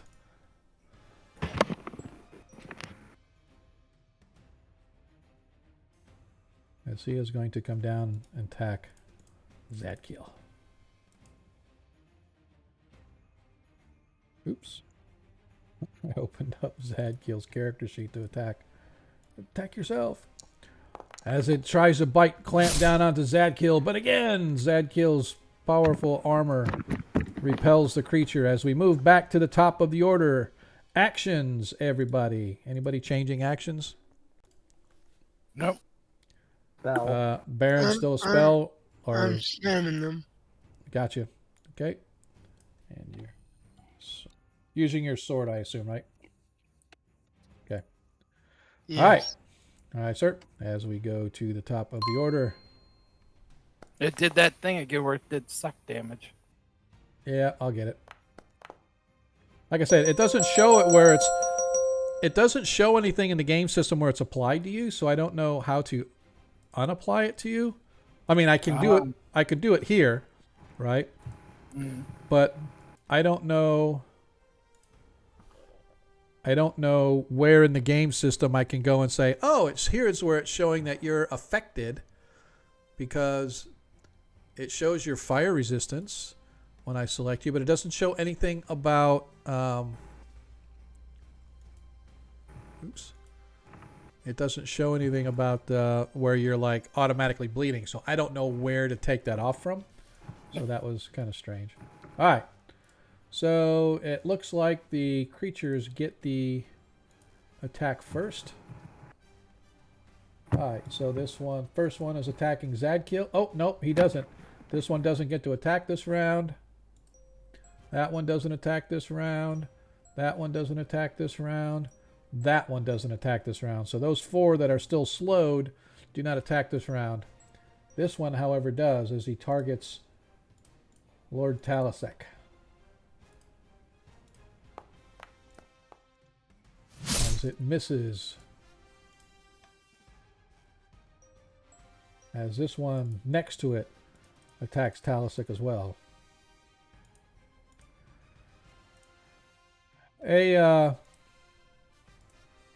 Deglin, guess what? What's that? You don't see another wave coming. Oh, thank the gods. Maybe they'll wait for another round. Come back next round. Maybe if we haul less, we can get out of here before they come. Oh no! Shit! Damn it! Sorry. What? I accidentally took Talasek out of the thing, but I'll just do his attack last. All right. This one is attacking Zadkiel. I went to I had to untarget Talasek and I accidentally clicked the wrong icon, so I took him out of combat. I had to put him back. Misses. This one is attacking Ronnie Noblight. Much gracias, my son. My kids love me. I just gotta say. Who else would bring their father Taco Bell in the middle of a game? Just my kids. All right, so this one is attacking Ronnie Noblight as the thing swoops at your arm as you try to deflect it away. And it bites down into Ronnie with a critical hit. Ronnie suffers 12 hit points of damage. I accidentally only did 6. Even better. Yep. Hey, look at there. Oh, he gave me a Gomerin back. Thanks, dude. So, Teddy Grams is my recently graduated son. Appreciate you stopping by, sir. This is a first edition game. This is completely different than 5th edition, so don't get any ideas on how to kill players by watching me beat up on these guys. But Agamarin is a longtime follower of the stream. He's like one of the original guys that followed the stream. So hopefully he'll be coming. I haven't seen him in a while, but he's been kind of busy in a way. So hopefully the sub will bring him back. But thanks, sir. Appreciate that. If your son is going to play 5th edition, he doesn't have to worry about killing anybody at all. That's what I say. So, all right. But it can happen. So, Ronnie, I accidentally only took 6 off, so I got to go back and adjust for the additional 6. So you're at 37 now as opposed to 43. And I forgot to apply the... It doesn't... It's funny because it doesn't have me where it... Yeah. Oh, there it goes. Okay. Let's go here. And Ronnie now has the blood drain. It's a D6. It's not 6 exactly. It's a D6 damage every round automatically until you get the creature off of you. All right. The second one on the other side of Ronnie attacks.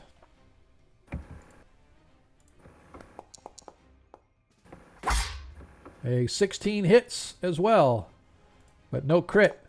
This time you suffer 2 hit points of damage, and you have a second creature automatically taking away your life force. So now you have 2 of them attached to you, draining your blood slowly. As this one attacks... Oh, is this one of the... Oh yeah, this is one that's not slowed, okay. So this is one, it attacks Deglin. So it bites down and misses as it tries to climb down into, but it cannot. Which one is this? Oh, this one attacks Zadkiel.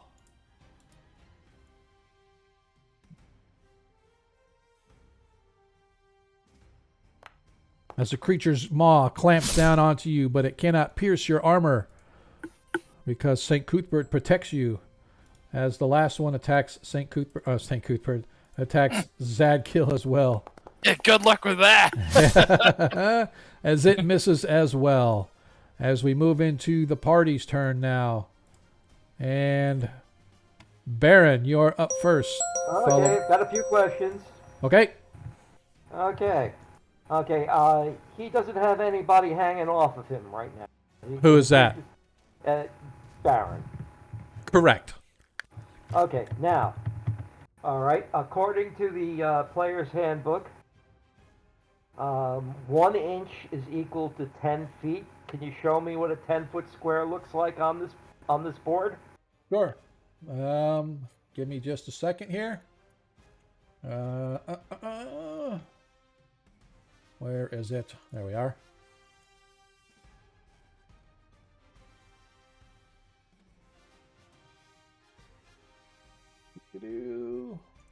Grid. Let's go with yellow. Each one of those squares. Yeah. Does it not show on yours? Okay, I'm looking No. at the ice. I'm looking at the ice wall thing. Yeah, I'm just saying though. Can you? I changed all the squares to yellow. Can you not see it? No, the only yellow I see is around your paladin friend. Yeah. I'm gonna refresh. I thought that it would show. I'm refreshing the stream to see if it'll show it on the stream or not, because I just changed. I have grid set to the game, and so essentially I just see if it shows it on the stream or not when I refresh. Yep, now it shows. So I don't know why, but if you refresh your page, it should show the yellow squares. Each one of those squares is 5 feet. Okay, I'm refreshing it now. Let's see. Yeah, so just give me a sec. So the stream should be able to see it now. I don't know why it didn't do it automatically on the... kind of weird.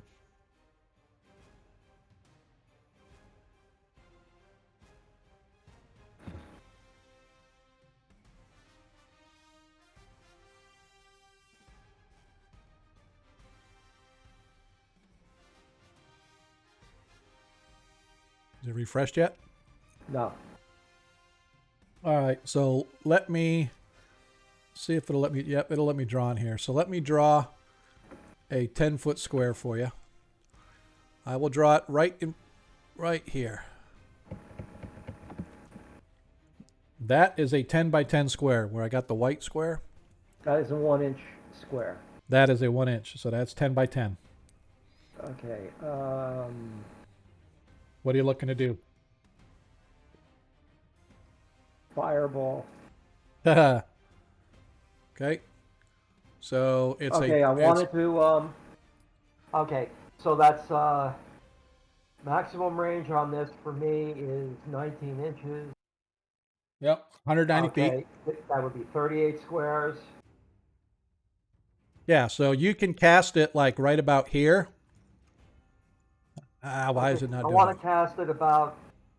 Oh, what the hell! I want to cast it I want it to go off 17 inches. 17 inches in front of me. That would be 34 squares. Okay. All right. And why that far? Why? Because of the expansion. Well, it's essentially a 20-foot radius, right? Yeah, but it fills the corridor. Right. So Okay. So if it's a 20-foot radius and you've only got a 10-foot corridor, it's going to. It's. all right. It's. So let's do this. I'm trying. One, I five, am 10, trying 15. to cast it. I'm trying to cast it as effectively as I can. How's that? All right, I got you. So let's see. That's 5, 10, 15, 20, 25, 30. So this is a 40-foot. Oops. So this is 40 foot, right? Mm-hmm. And so if you want to elongate that,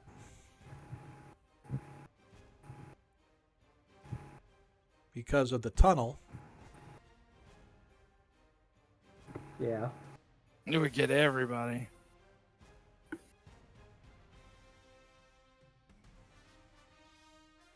so you essentially want to get the creatures down here. So Wanna get you would them, want and to I wanna go get anything else 5. that's stuck. Yep, you want to Anything go else that's- 5, 10, 15, 20, 25, 30, 35, 40, 45. If you cast it about 50 feet up here, realistically, that would cover all of the creatures in these ones, like right here in this row, right across the top of your friends. Okay, so that's 50. That's 5 inches, 5. Fi- Well, yeah, 5 That would be inches 10 or 10 10 squares. squares. Yeah. Yep. So you go 1, 2, 3, 4, 5, 6, 7, 8, 9. So if you cast it like right, I don't know why my map isn't letting me. Like I'm trying to select and hold the thing where it gives the.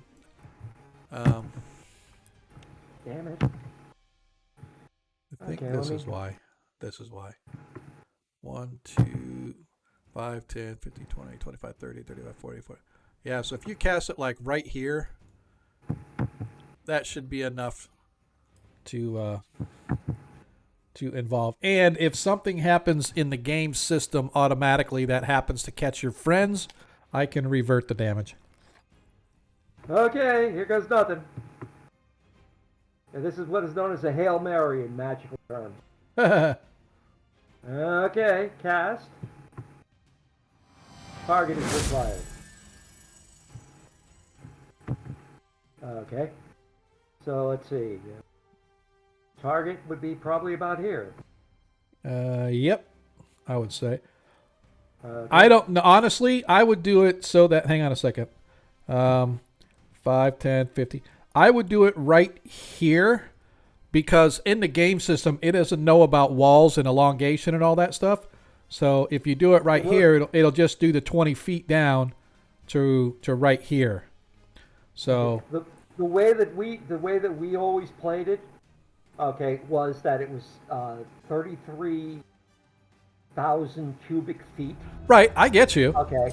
I totally so understand, but basically in we this have- in yeah, this what- game system, it doesn't have all those calculations. All it's going to okay. do is a 20-foot radius. 40 foot around, so. All right. Let me Hey, get my- Gomerin. Cheer to my character 1,000. sheet again. All right. Thank you, Now, sir. And I have to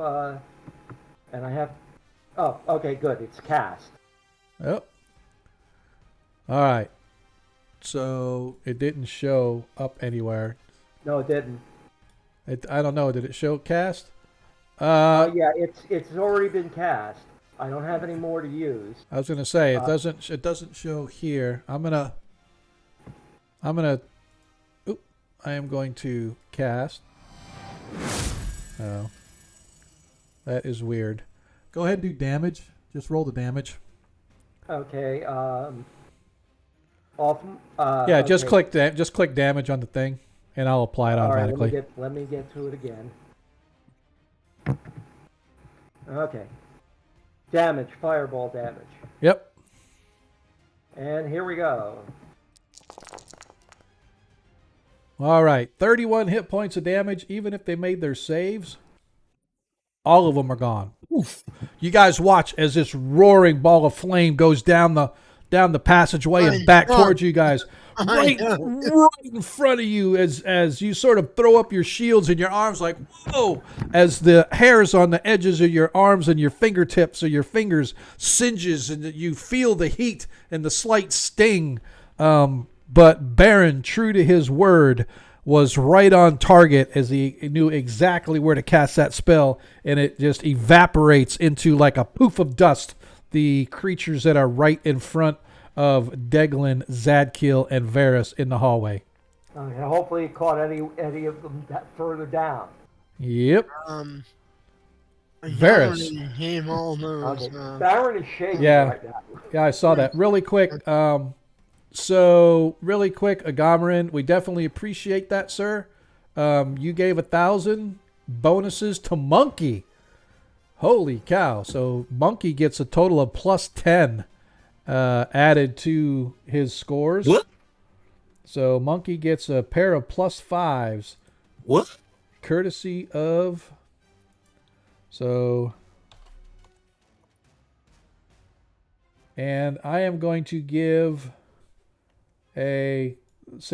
because he did the 100, and it's true, he gave 1,000, Twitch cheered 10% more, so Twitch cheered 100. I want everybody in the group to give me a D20 roll, please, before we go any further. Each player, I want a D20 roll.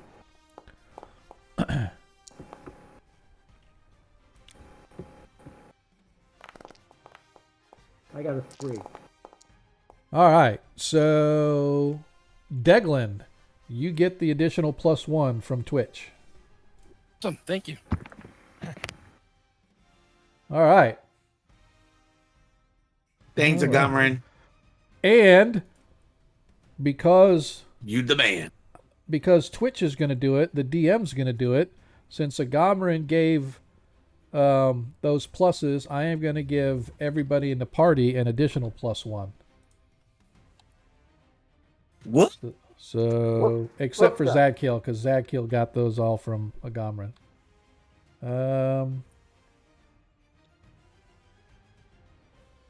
So that means right now, Deglin, you got 2 plus 5s and a plus 2. Baron, you have 3 plus 5s and a plus 1. Ronnie, you have a plus 5 and a plus 3. Varys, you have a pair of plus 5s. Zadkiel, you have 4 plus 5s and a plus 3 to use. So, yeah, man. Very good. Oh, we are so close to a hype train, but be that as it may, it's pretty awesome. All right, so that being said, It's 11 o'clock. yeah, man. And let's see if we can't finish this out. If we take an extra 5 minutes to get this done, we've only got a few left. I think we can do it. Varys, you're up. Oh, there's still some alive. Yeah, there's one right behind you. Alright, it's not attached to anybody. No, it is not. No. Nobody has any attached right now. I'm gonna go ahead. Oh, I take it back. Ronnie does have one Ronnie attached has to him. two But, attached. oh, those do that. So that one is attached to Ronnie. My bad. That one is attached to Ronnie. Oh, this one here? Yep, the one you are targeting. Oh, That one and that one both are attached to Ronnie. well done. Alright. You can rip it off if you want to. I mean, I might as well, because Okay. if I stab him, it'll Yep. hurt him worse. Yep. I need you to roll it to hit, and then Ronnie will need to roll a dexterity. 15 hits. Ronnie, I need you to give me a dexterity check, please.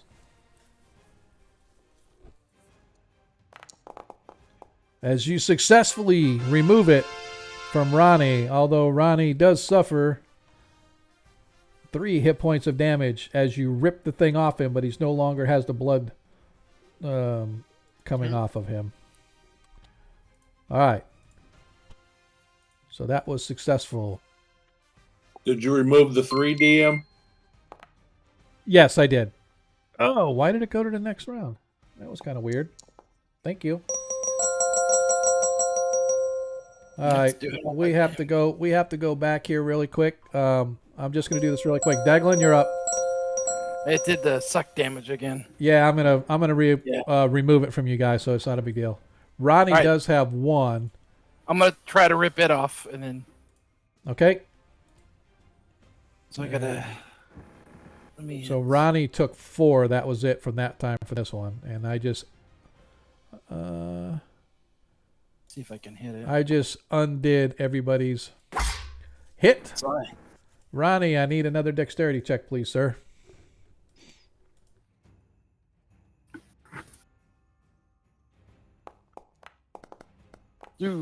Oh, what's your dexterity? It is 10 DM. Yeah, you need 8 points to success. Otherwise, you could just leave it. I'm leaving it, DM. Roger that. All right, that is Deglin. Ronnie, you are up. All right, so just this one over here to my left is still stuck in me. That is correct, sir. You can And if still, I was to use my sword on him, I'd take half the damage. that is you. It will take full damage, but half damage would go to you as well. But you can Or grab it. I could yourself. pull him out. That is and- correct. All right, I'll pull him out, DM. All right, go ahead and roll it to hit. Use any weapon you want to hit so that you can see if you hit. As you've missed. Oh, no, it says you hit. Never mind. You hit with a 5. I like it. Me too. Oh, you know why? Okay. Because it hits, because you're not targeting it. Oh, So I didn't have that's a why. target. Right. Yep, so you missed. You needed an 8 to hit it, so you're 3 points away from hitting it. I'll use 3 points, DM. All right, and now I just need you to give me a dexterity check to see if you can pull it off. Yes. And you succeeded. So you managed to pull the thing off. However, you did suffer 4 hit points of damage doing so. But that's better than doing every round of blood sucking. So you're down to 24 now, Ronnie, just so you're aware. Gotcha. All right, that's it for you. That was Ronnie. Zadkiel, you're up.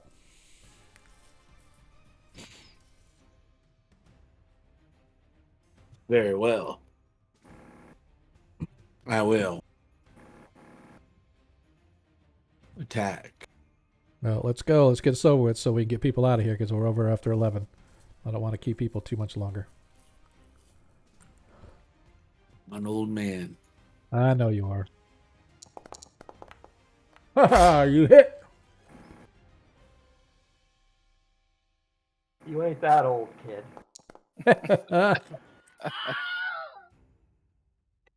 All right, second attack, or is that you only get the one attack this round? Now I get 2 this turn. Okay. Hits. Hits again. Takes that one down as well. Nice. And now Talisic Thraden targets his.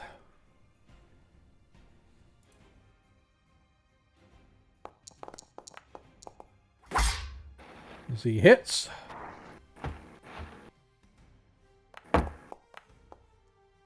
Come on, seriously? Come on, Talisic, what's wrong with you? And he gets his second attack. Hits.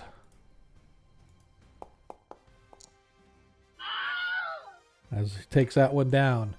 All right, now we are back to the top of the order. Baron, do you want to cast a spell or do you want to do something else? Because you're, I didn't do actions because I accidentally converted over to the round. So I just need to know if you're I'm gonna. going to get my staff and hit. All right, so then you're not up yet, so you'll go up after Varus.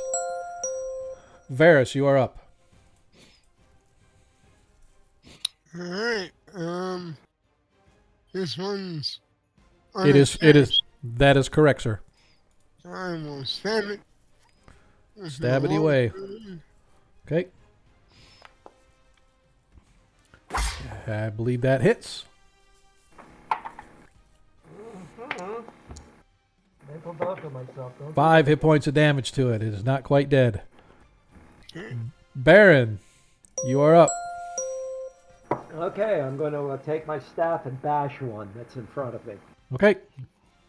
All right, so let me get my Okay, close that.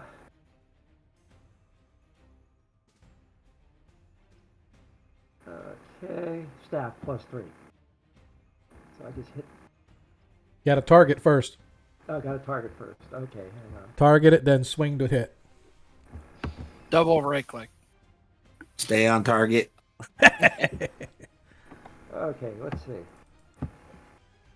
Let's try that. You're left clicking. You need to right click. Double right click on it.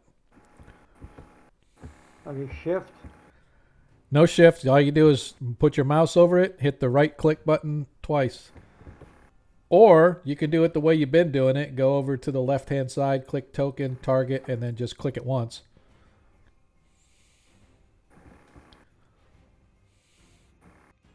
The same way you... There you go. Got it. Yep. I can't tell my left and right.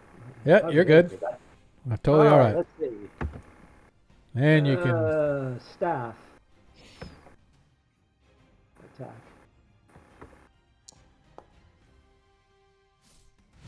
Oh, as you swing down and you missed by 4.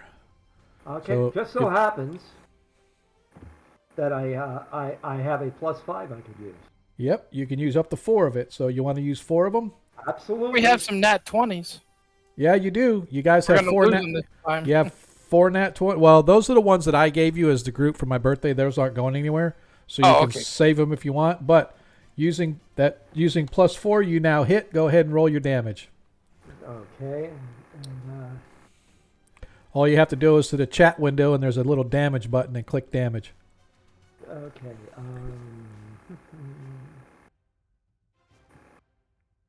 Here goes. Damage. 3, 6 hit points of damage. And nope, that is... Why did it not...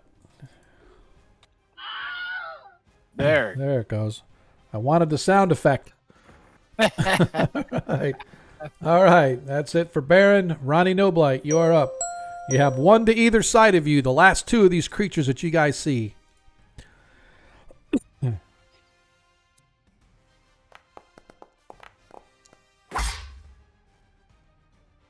That hits.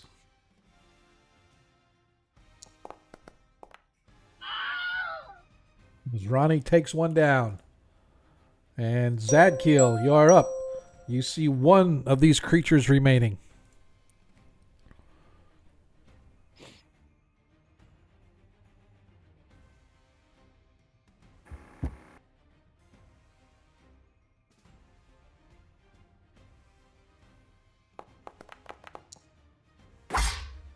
That hits.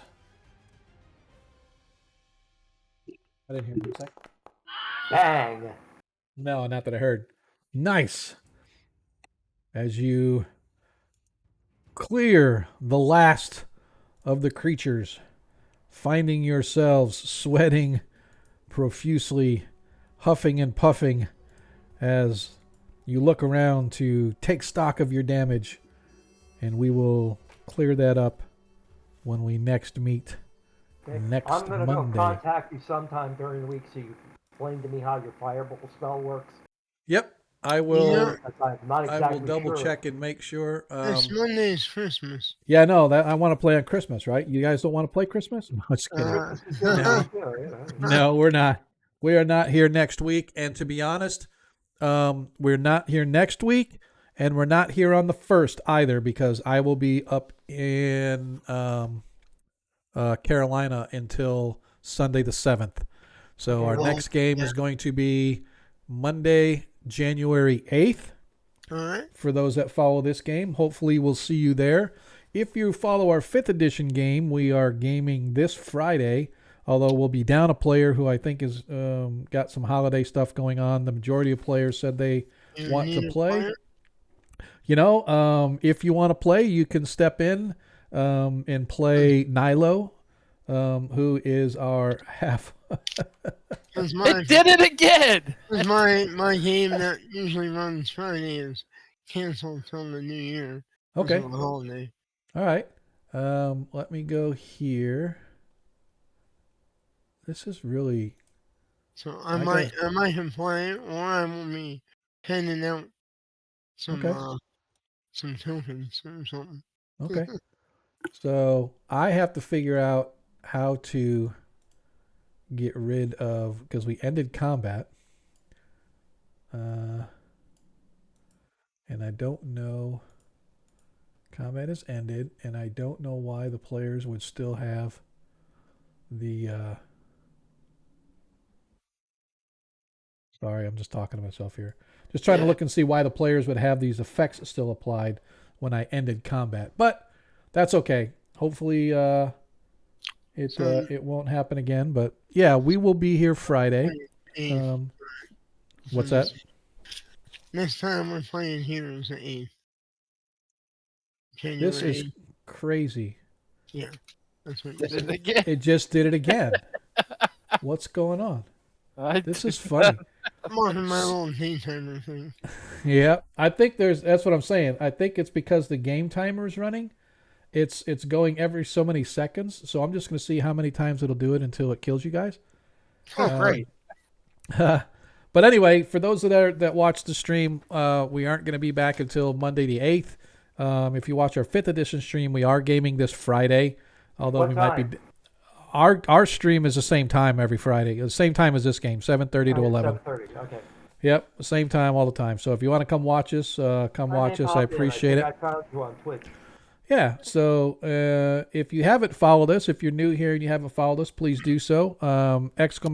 Socials will get you all of our channel information, where you can see us on Twitter, you can see us on YouTube, you can catch us on our Discord, etc. And it just went again. It's crazy. It's like every round it's doing it. So somehow. I need to stop the timer, and I got to figure out how to undo. There's got to be something in the character sheet itself that I'll have to go undo or remove, but I'll go check it out. Just undo all this is crazy. But in the meantime, when we do return, just remember, players, we are going to have to go through our damage and stuff like that and see where we are. But I appreciate everybody that's hung out with us. For those that rated us, Goblins and Warlocks, man, I definitely appreciate. Don't know who recommended you guys to come rate us, but I know I've rated you at least once or twice in the past. If you guys are still watching, I appreciate it. But yeah, hopefully you guys will catch us next stream. In the meantime, I'm gonna pop over into our after party, as we call it, just to hang out for a little bit. Because just like old school games, I never just drop. I usually kind of go and hang out and shoot the breeze for a little bit. Talk about the game if somebody wants to hang out and talk about the game. If not, players, I know you guys got to bail because you're older than me. So I will see you guys next time. Lando, if you do feel you want to play Friday, hit me up in Discord, and I'll get you set up on that game as well, so you can go in and be an owner of Nilo. Check with my partner and see. What's that? I'll check with my partner online here. Okay. Right on. Partner, so. Right on. Appreciate it. Well, you guys have a happy holiday if it's possible. Yeah, man. Yeah. Everyone have a happy Festivus for the rest of us. Yes, Festivus for the rest of us. Woo! I hate this time Yep. of the year. Stop, man. It's the greatest time of the year ever. Yeah, it's the end of the year. Tax season. Wait, yeah. what? Yeah. It's time to prep for your taxes. Wait, you guys pay taxes? I haven't paid taxes in 20 years. So in that case, I'm sorry. In that case, say a prayer for my roof. Make sure that this one doesn't get broadcast to YouTube. Right. Okay. All right, y'all. We'll see you next time. Goodbye, All right. everybody. See you, brother. Goodbye. Good night. Yep. And Card thanks for man, the- appreciate you. Oh yeah, definitely a Gomeran, man. We definitely appreciate. And I want to thank Twitch, man, for doing the bonus stuff. That's pretty awesome. Yeah, thanks for all the biddies from everybody. Thank you. Dude, man, absolutely. We were so close to a hype train. Haven't had a hype train in probably 6 months. It's been a while, but because we got such awesome folks following us, we almost had one going. But I really need to figure out what the heck's going on with that and why. Got to figure out why it's, when you end combat, it's still, because when you apply it, it says indefinitely, but you would think it's indefinitely during combat, or it should be able to track that the creature, whatever creature did it, right? So if the creature hit you and it bit you, it should be able to track that, so that when that creature dies or goes away, I should be able to unapply it. At the very least, it should have an indicator on the player token that shows that they have automatic damage being applied, because there are there are icons for stuff like that for other creatures. So I think, or I wonder if this creature was not one of the existing ones in the OSRIC game system, the ARS system. I had to create it by hand, but I went and got a Sturge and used it as the basis so that it would automatically apply the damage. I just had to change how much damage and stuff like that. So you would think it would work just like a Sturge, but apparently it didn't. So, yeah. I could have kept combat going for a while. I really could have. Oh yeah. No, I was about to commit Subukai. Well, if you actually look in the original game adventure, there's 80 of those creatures. Holy shit. That's crazy. Yep. How many did we kill? There was like 8 each time. There was like 4 waves. 5, 4. Yeah, you guys killed a bunch. Let me see. 8. There's 24 here and 24. There's 48 left. So you guys killed 32 of them. And it took that long to do it too. Yeah, I told you it takes a while. That's why I said, that's why I wanted to get over this combat, because now I've got 48 of them waiting for you when you leave. Yeah, thanks. Thanks a lot. Oh, I'm sorry. Did I say that out loud? Yeah. But no, it's one thing to, it's really, honestly, a lot of and for those that are experienced DMs that are, this, and players know this too. In most of the adventures in 1E, they really didn't balance things out at all. There was no balance. It was, Fireball with a nail and Swiftly card man. The problem was that they always lost initiative. And he was like waiting, like, all right, I'm just going to, the hell with it. I'm just going to wait. But he finally used it because they needed it. But you guys know as well as I do that in first edition, there was no real balance. A player, and you could do it in 5th or any edition really, but in first edition especially, you could go out and the DM could say, hey, there's a dragon there. And the players would go, oh, let's go fight the dragon. Or first level, we could take on an Ancient Black. No big deal. And then, no balance whatsoever.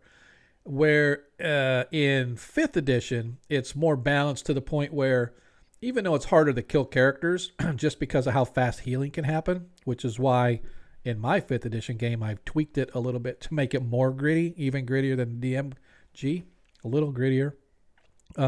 Harder to get hit points back on regular healing and stuff like that. But the way it's designed is most of your initial encounters are just resource uses, right? We want to suck up your resources and the spells and potions and all that other stuff. And then you meet the baddie, and then it's a little tougher because the baddie's got full power and you're whittled down. Well, that's what's kind of here. Look how many spells and how many spell slots he took. He cast like 3 magic missile slots. He cast a fireball. He did wall of ice. And right? slow. And so all those spell slots have been used, and you haven't even got in yet. Right. So, yep. The ceiling itself is 10 foot, so it's essentially a 10 by 10, 12 by 10, whatever. So it's an entry tunnel, just, nothing fancy or anything like that. But yeah, I think mathematical perspective, the fireball probably should have been down the hall a little bit, just because. But I've never concerned myself with the mathematics of it. You can just a rough estimate. So if it's this high, I want to move it down this way in the passage. So Yep. I would be interested to know. And the reason I would be interested, and that's actually something I should have my wizard calculate. Yeah, 33,000 cubic feet. Dimensions do matter. You're correct. So let's say it is a 10 by 10 by 10, right? 10 foot high, 10 foot wide. Well, it's 10 foot high, 10 foot wide, and then however deep the passage is, right? And so if he wanted to do it so it was exactly half, I'd be interested to know how far that was and how far it went up, because if there were other ones at the other end of the hall and it happened to reach them, 100-foot long fireball, is that what it was? Yeah. So it would have been 330 feet total, so then he would have had to cast it 115 feet. Okay. So we can actually do that if we wanted to. So if I go 5, 10, so from right here, let me measure. From right here. So he would cast it right here. And how far up is here? Oh, yeah. Yeah, if he would have done that. So I'm going to do that. I'm going to look and see. I'm going to say that that's why there were no more left.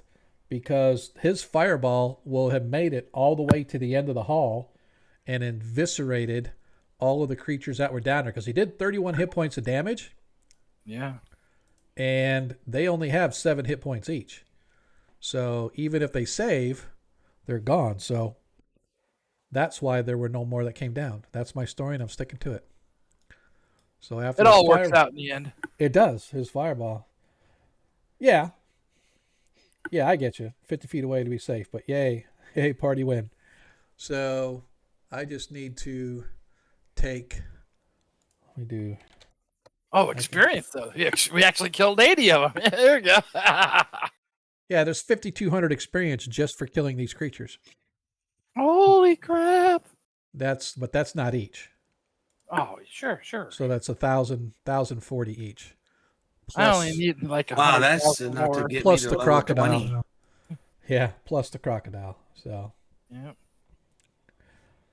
Yep. Yeah, I know. If it hit anything, it goes off. But I get you. But still, essentially, the hallway was relatively clear all the way down to where these creatures are all kind of hanging on the walls, and like bats. And this Grithok creature, they emit a piercing shriek that cannot be heard by humanoid ears. It's at the high end of like dog ear stuff, and they sense creatures that are not evil. So if they're any good whatsoever, they sense them and it draws them, and they start shrieking to allow others of their kind. That's why everyone was coming as a wave, right? Wow. They're setting off these shrieks, and these things were coming at you. And it said, technically, by the book, it was 1d8 every round, but I rolled a d8 and got an 8 when I first checked. And I said, that's how many are coming every round. So I said, to heck with it. So anyway, I really do appreciate you guys hanging out with us. DM, been a while. Definitely appreciate you coming by, man. Card man, always good to see you. Agamarin, if you're still out there, dude, man, it's awesome to see you. It's always nice to see familiar faces coming back to check us out. Glad that Teddy Grams gave you the subscription that he did. DM, I gave you one just because, why not? And I am carrying the D20s over, even though I had an opportunity to use it. You guys still have the party ones that are left over. So we'll go ahead and call it square that way. But next week, you guys, looks like you'll be able to advance into the cult chambers. So that's going to be interesting to see what's going on. So I'm going to find out who's out there that we can raid right now. Looks like, man, I know Creep isn't streaming because she was on a stream earlier. She was actually on GM Hartley's stream that I was watching. So we got, who do we want to look? We got Perception Studio. They're doing some talk. Blackwater D&D. Let's see what they got. And then we got how we roll. How re-roll. That's kind of cool. I like how that. Get through all this chat stuff. Ooh. A relative curse of Strahd. I like it. All right, so we're gonna go ahead and go over to Backwater D&D. I've followed them for a while, but I haven't seen them on when we're streaming. So we're gonna go ahead and raid those guys. If you haven't given them a like or a follow, I encourage you to do so. They got a D&D stream going on. Not sure if it is. I'm not sure. They're kind of like patterning them themselves after Critical Role, in the sense that they have 2 tables in there with 6 players or whatever, and the DM at the end, yada yada yada. So they kind of got it set up, kind of like Critical Role, but they got some really good actors, or not actors, but players. And they've I watched their stream when I first started watching them, and they got some really good stuff going on. So I'm not sure what it doesn't say what their adventure is, so it might be a homebrew. Who knows? But we're gonna go over and give those guys a raid. So again, if you guys have not, here we are. If you guys have not ever given those guys a follow, I encourage you to do so. Appreciate again for you guys that have been with us all night. We are not back until the 8th of January because obviously next week's Christmas, and a week after that I'm out of town. We are streaming this Friday, though, our 5th edition game for those, so I encourage you guys to come check that out, as we are currently playing the Lost Caverns of Jotch Camp in combination with I kind of put it as one of the adventures in one of our characters' threads. So I encourage you to come check that out, kind of get the whole backstory and see what's going on in the world of Perrinland in the Northwest Greyhawk, for those that follow. So we appreciate you guys hanging with us. Just remember, though, stay safe out there. And remember, in a world that you can be anything that you want, all we ask is that you be kind. We are going to raid over to Blackwater D&D. We will see you guys next time. Peace. Happy Yule. Yes, sir.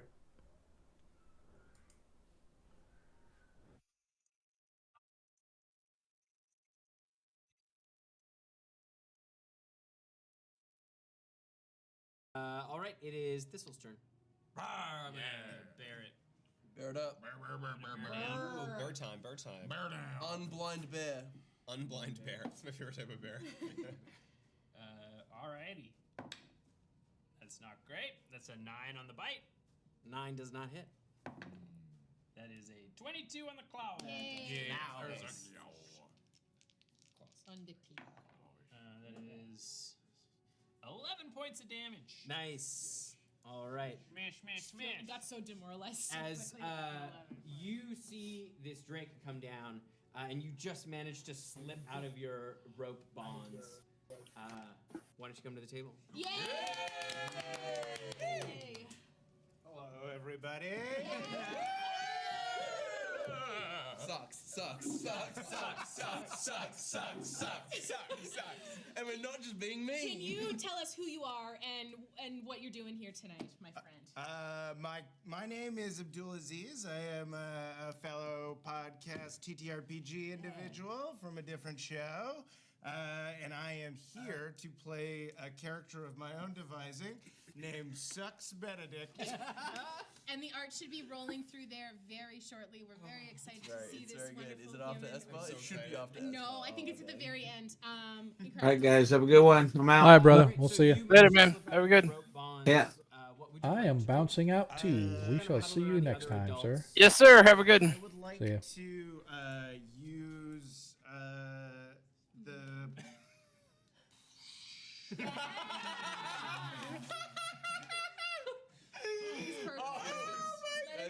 That's good. Short, so sweet. Good. Okay. Yeah, it was modeled mainly after Gerard Way from My Chemical Romance. He's perfect. No But with a changes. bassoon. 10 out of 10, no notes. Amazing. Do I have my my bassoon with You me? do not have your bassoon. Fuck!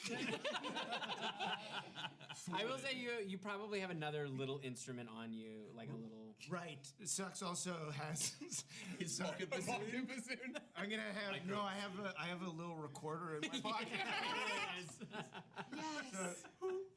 Can I do an enthralling performance to distract everyone from the party to myself? Yeah, you Okay. can run out into the hallway. And I play My Heart Will Go On.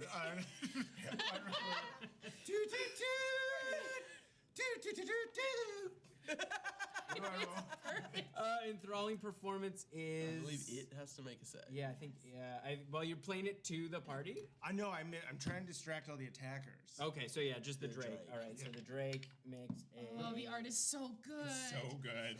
That fucking. perfect. I like lost Bassoon. my mind. Yeah. So it's a wisdom save from the Drake. I love that you're wearing the thing from the last party. That is 14 Okay. against your spell save DC, which is probably Second or third page. the spells up at the top there.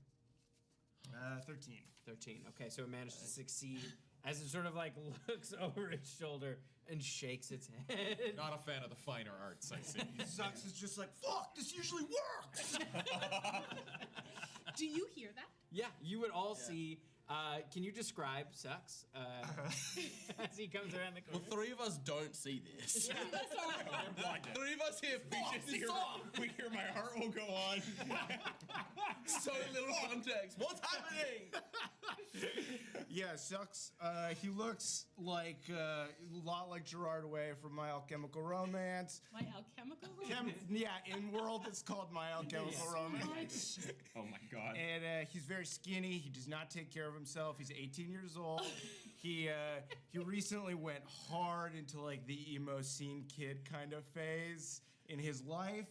And he's wearing like light leather armor and pretty much just the outfit from the cover from the Black Parade. The Black Parade. Okay, great. All right, we're back at the top of the order. Mark, you're up. Huh. Another young upstart. Mark's not really blind. Yeah. All right.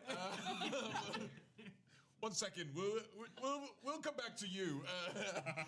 And he's gonna try to fuck with this monster's equilibrium. I'd love it to make a Constitution saving throw. He's going to cast Sapping Sting. That's a 15. Ooh, that just misses. Oh, that doesn't quite. Fuck. All right. We should be called Just Misses, because Yes. I feel like what we do That's more right. than just hitting. My man's gonna fall prone and Almost take just hits. a 2d4 points of damage, and I've just got the one. Ooh. Oh, it's prone? Ooh. It's prone. It is. That's 6 points of psychic Wait, damage. Succeeded? No, it failed. Cool. Yeah. Oh, it failed. So it just misses succeeded.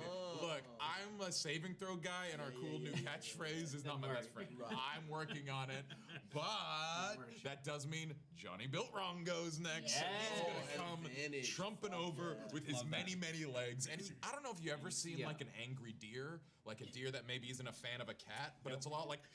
And that's You see a horrific sort of like amalgamation of flesh. Yeah, it kind of looks like if a person, like if God had a bootleg of The Sims that didn't quite come together when he was making people. You know when the sliders go too far?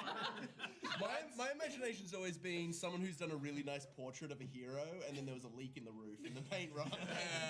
Yeah, it's somewhere in there. In that though. Today it's all feet. Oh my god. It's all feet, and each of the feet is one Someone big hacked toe. the foot slider so that it was Attack. all thick. Oh, that's a 1 and a 2. How do you like them die? Oh. And an 8 plus 8 is a 16. That'll do it. How does Johnny Built Wrong finish this thing? no, Oh, I do to damage. hit. Oh, just a hit. Well, we know what the target number is. It's a 6 plus 7 is a 14. Yes. How does Johnny Built Wrong finish this thing? Whoa! Splat, splat, splat, splat, splat, like juicing grapes. Oh my god. Oh, so yucky.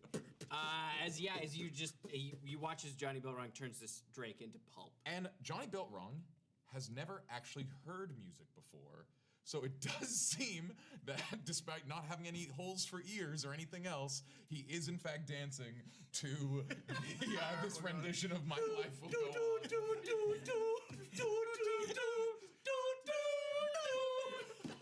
Yeah, Johnny Beltrong is absolutely tearing it up for Sux Benedict's particular sounds brand. beautiful. All right, so we can drop out of initiative. Thank God. As you see, this thing just turned to pulp on the ground. Those of you who can see, you see a figure at the end of the hallway near the kind of chamber that goes off. And the hallway doesn't go much farther past this chamber, probably another maybe 60 feet, and then it kind of comes to an end. You can see where And they've that's been where all the excavating. adults are at the end. The adults are off to like a little chamber off of this main tunnel. Okay. What is that music? Someone tell me what's going on. I can't see anything. Oh yeah, mate. Me neither. Oh, we have a new friend. Hey, how you doing? Great. I love the solo. Welcome. You're welcome.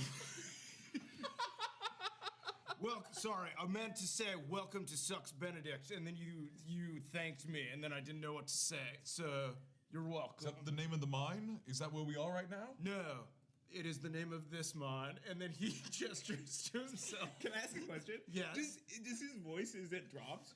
No, from which point in time? Like recently, or Like, in his does life? he sound like he's like 18? He sounds like he's 18, but Okay. like I think he's pitching his own voice down. He's Elizabeth Holmesing. Yeah. Okay. Hello. Hello, mate. Yeah, how you doing? Who is that? What the fuck is happening? What is happening? We found the mine Sux Benedict. What do you? Welcome, adventurers. So the blind. Can I make an insight check to see if I recognize Sux? Sure, yeah. That is a Yeah. That is a 19 total. Yeah, Sux looks very familiar. What? What the fuck? Esper. No fucking. Trevor, Trevor was the name I was known by once. what in the fuck are you doing here? I have been consumed by the dark force of being emo. And now I have been reborn as Sux Benedict. Right. And your sister knows all this. My sister has been taken by a wizard who is a douche. I have come to seek your aid in getting her back. I'm sorry. Sorry, you said you were taken by an evil force and then said emo, and then your sister's take is. It feels like metaphorical evil force, literal evil force? The darkness in my